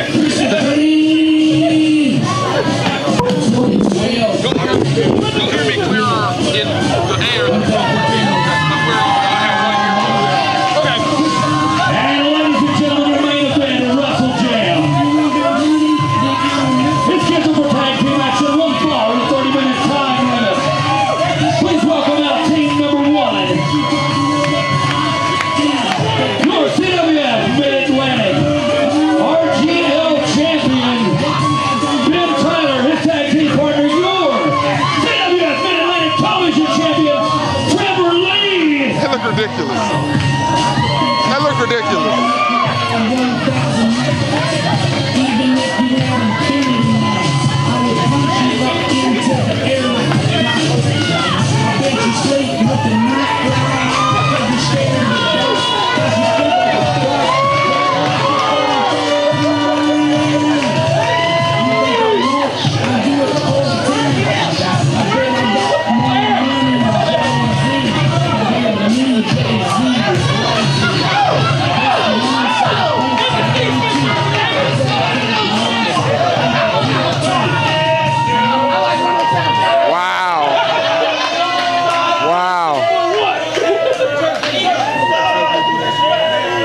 Pretty disrespectful stuff. LeBron, baby! We can get new jerseys.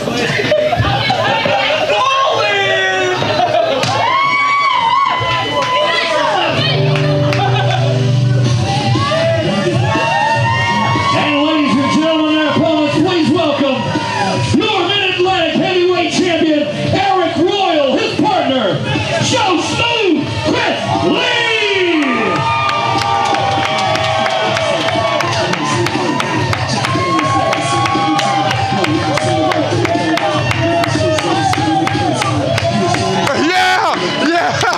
Yeah, Kyle! Yeah, Kyle! Way to represent! Way to represent out here! fit out here, Kyle! Yeah! Yeah, champ! Yeah, champ! Yeah, Smoove! Yeah, Smoove!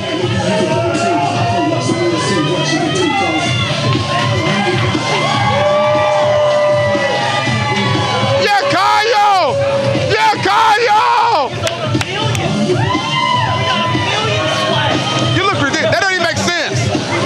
That don't even make sense what you're saying. You look ridiculous. Why do you have a do-rag on? Why do you have a do-rag on? You're not gonna get waves. You're stupid.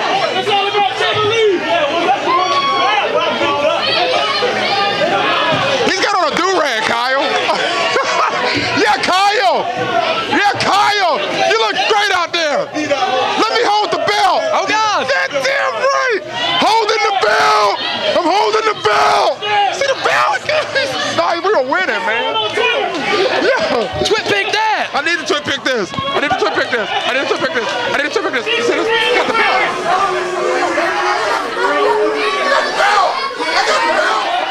I got the belt.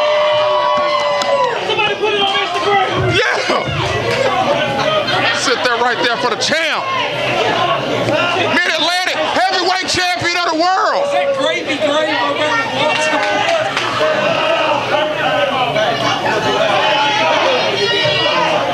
It's awesome.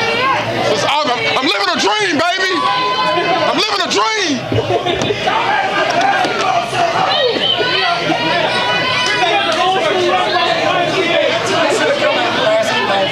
They look ridiculous.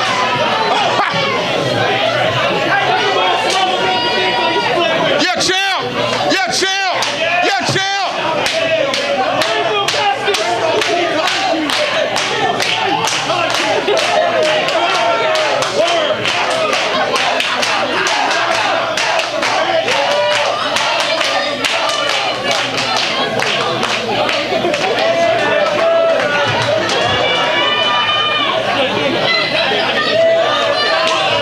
Hey, Kyle, you're a little too close to Sho's crotch.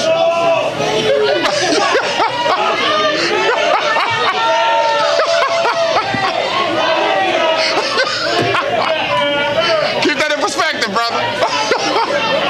There are cameras.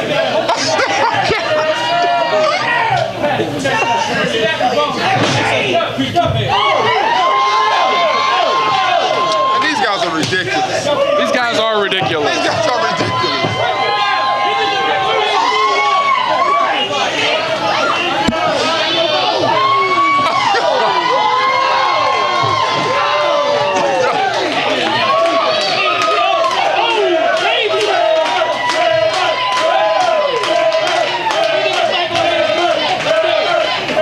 Show, hit somebody, man. I don't think Ben can do it. Wasn't very effective that time, I'll tell you that. Oh! There we go. Get him, champ. Oh, we're starting hot and heavy. I like The it. main event is in the ring at WrestleJam 2013. The bell sounds. Brad Stutz and Beat At from 102 Jamz are in the booth. Most definitely. This is unbelievable. The atmosphere in this building, it's rising. We wish you were here live with us, but we thank you very much for joining us here. 102 Jamz and CWF Mid-Atlantic have come together for the first time ever here at WrestleJam 2013 as the fun athletic guys, Trevor Lee and Ben Tyler, are locked in the center of the ring. And here comes Chris Lee and Arik Royal. Got us both locked up. Yeah, yeah, champ. I like these guys. They work well together, champ and Sho Smoove, man. I like it. I like it. I like it. Oh, they're posing for the cameras. That was Instagram worthy. Oh, they're getting Kyle from 102 Jamz is going in. Yeah. This is awesome. This is awesome. Man, listen. This is star power at its best right here. Both of the Fun Athletic guys were just tied up like pretzels right in the center of the ring. Kyle didn't do anything, not a disqualification. He didn't touch anybody. He didn't get involved. Exactly. We know not to break the rules, man. We're just here to assist our good friend Sho Smoove, and we've heard of these two characters in the ring. What are their names again?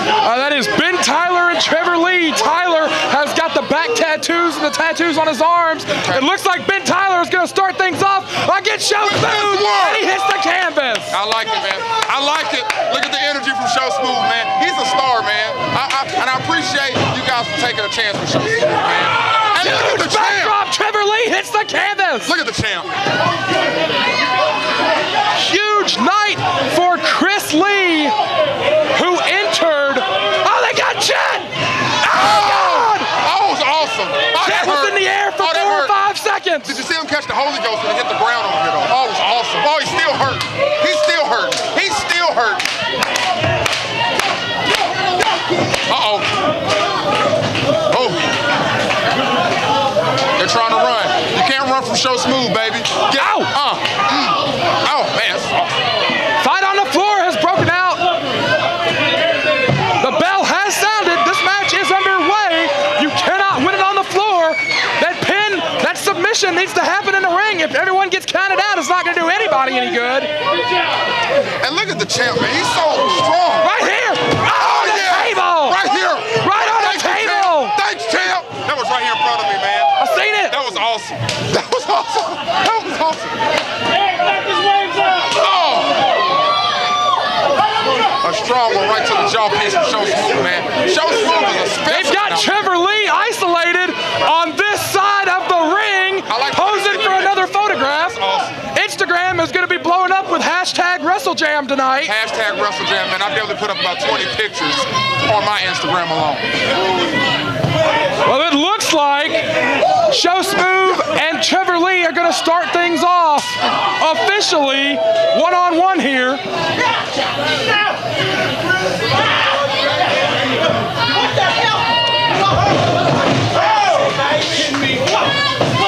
Sho goes for the head scissors, takes him over. I didn't realize Sho was that agile, man. I'm impressed. Oh.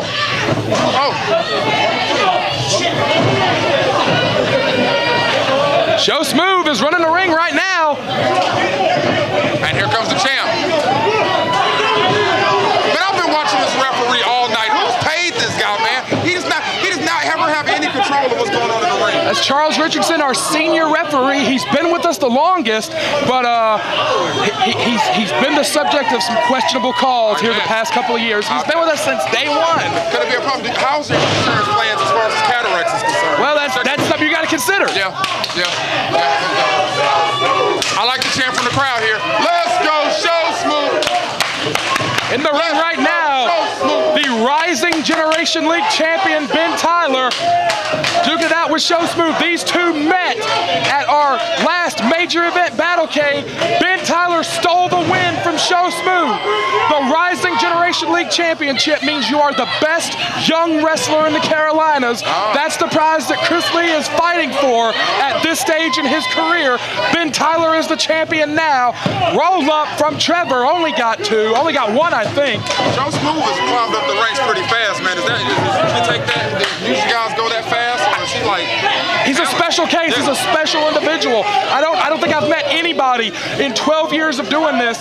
I don't think I've ever met anybody that's got the drive that Chris Lee has. Yeah. You know him, and people that don't know him. This is a kid that's in the gym every day. Yeah. He's on the air at night at 102 Jam.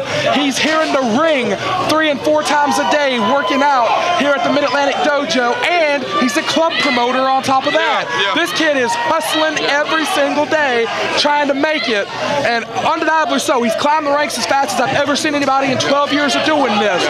He's still a rookie. He will make rookie mistakes, and that's where I think the champ may help him out here. Arik Royal, another product of the Mid-Atlantic Dojo. If I was in this corner, if I was managing this team, I would absolutely want Arik Royal to be calling the shots here and not Sho Smoove.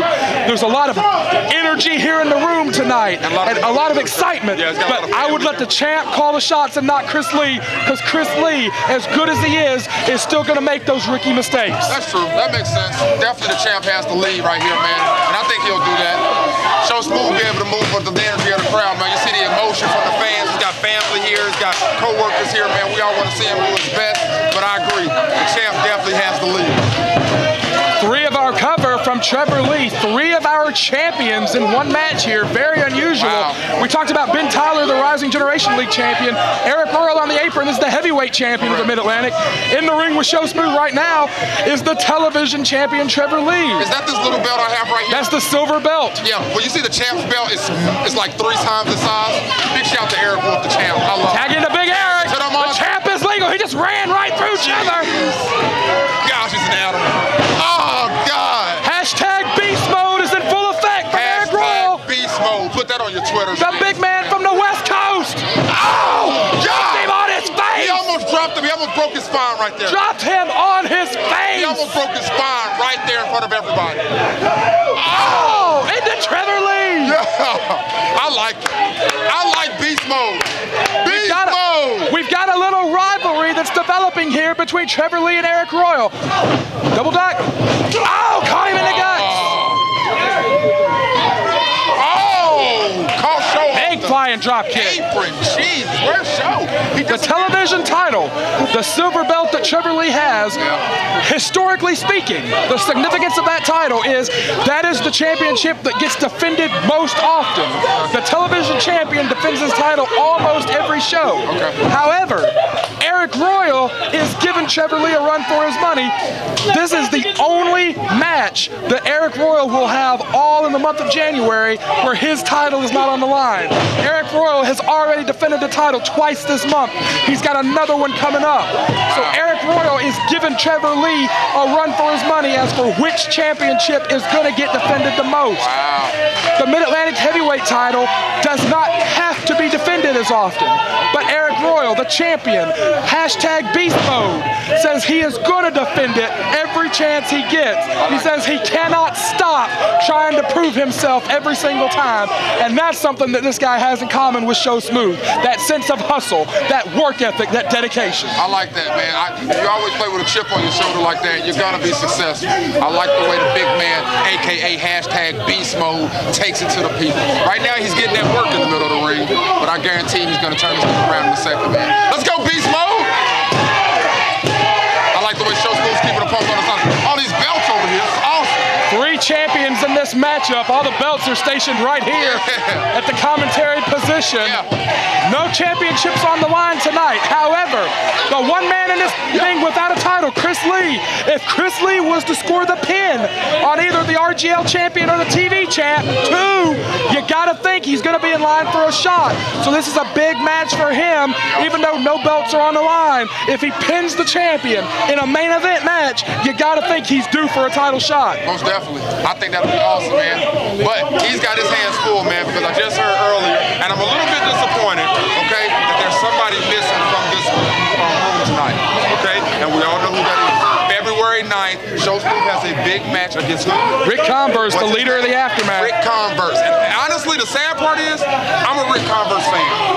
I like Rick Converse, so I'm so torn. Stylistically, you fit with him. I like him, man. I like his attitude. I like the way he slapped Sho Smoove, and he let Sho Smoove know that I'll slap you again. I like it. I like Converse. So I'm going to be really torn on February 9th when I'm in this very room seeing Sho Smoove smack Rick Converse around.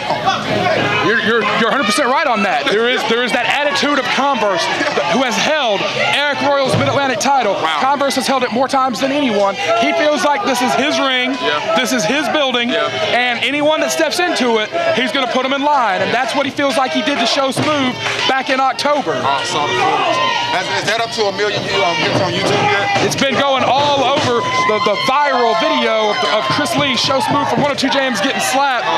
Became cover. It became a big talking point as we headed into our Rumble pay-per-view.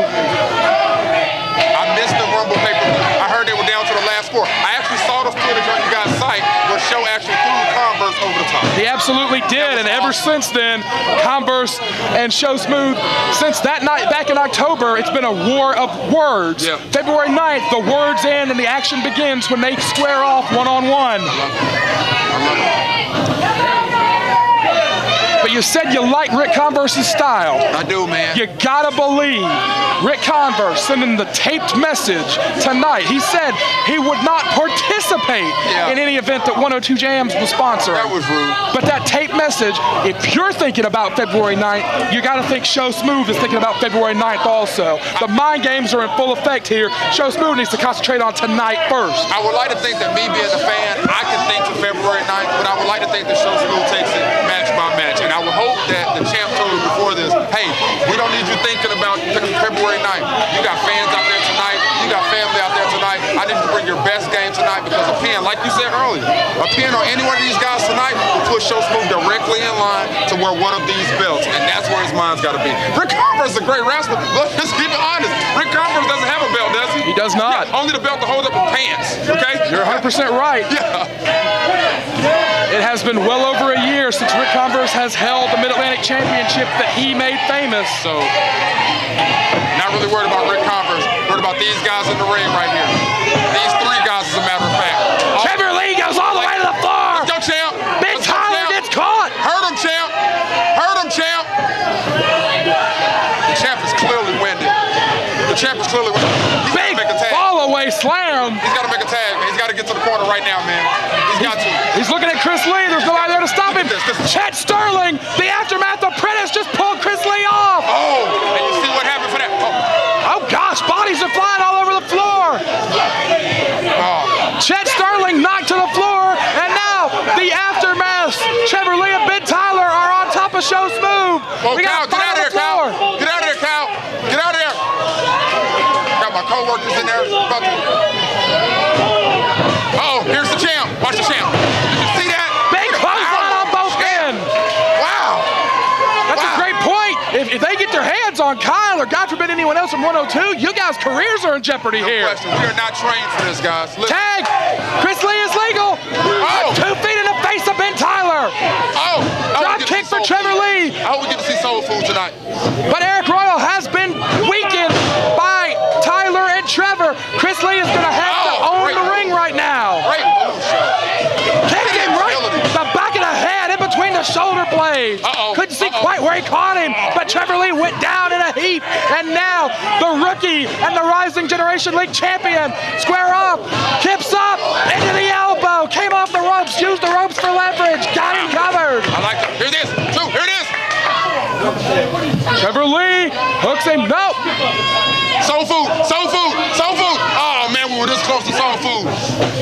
Oh, great move from Trevor Lee and Ben Tyler. Ben Breaker. Oh, gosh. Come on, champ. Arik Royal breaks it up, sends Ben Tyler to the floor. Thanks for that. No way. Trevor Lee hasn't a chance. Big atomic drop. Oh! Dropped him over the knee. You see the power of the champ, man?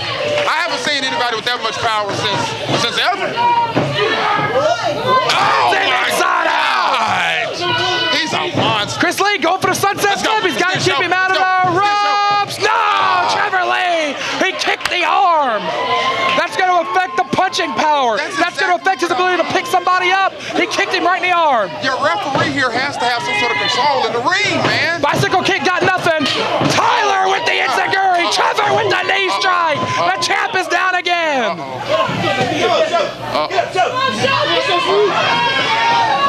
Oh, God. I gotta say, Trevor Lee and Ben Tyler are a more experienced team. They have wrestled together as a team more than Sho Smoove and Arik Royal, and that has shown right here. What is he getting over here? Is he getting a chair? He's got a chair. This is not no DQ, man.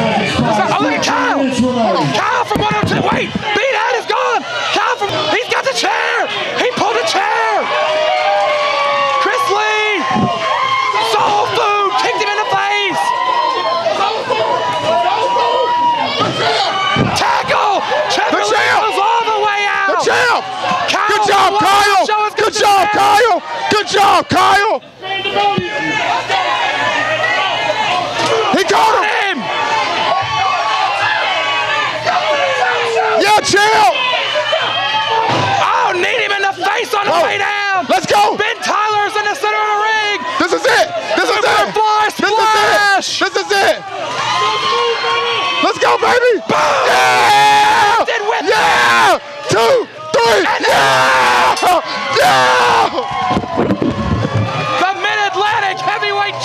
man, Arik Royal and Sho Smoove, Chris Lee, successful here in the main event at WrestleJam 2013. 15 minutes, 52 seconds, your winners by pinfall, Arik Royal and Sho Smoove, Chris Lee. We want to thank everyone from 102 Jamz for all their help promoting this event, publicizing us on the air. We want to thank everyone for joining us here in Gibsonville. All the information on upcoming events is at CWF247.com. Thank you for joining us online. We will see you next time.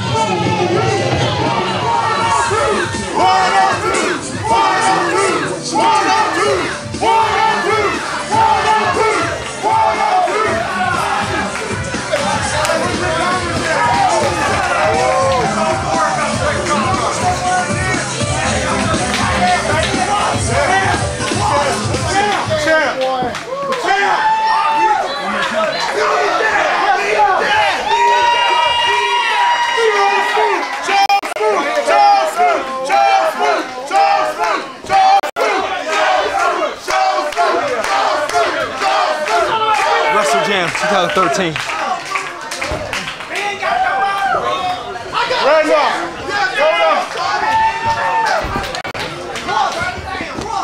Good job, man. Ladies and gentlemen, your next Rising Generation League champion, Chris Sho Smoove Lee!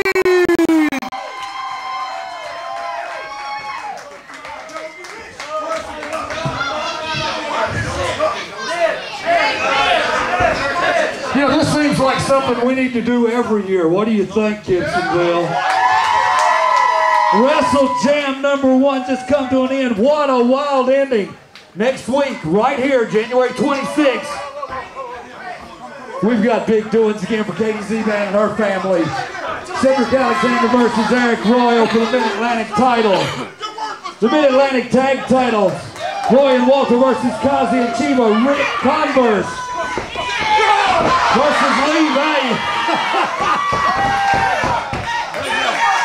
I'm sorry, I thought business was over tonight.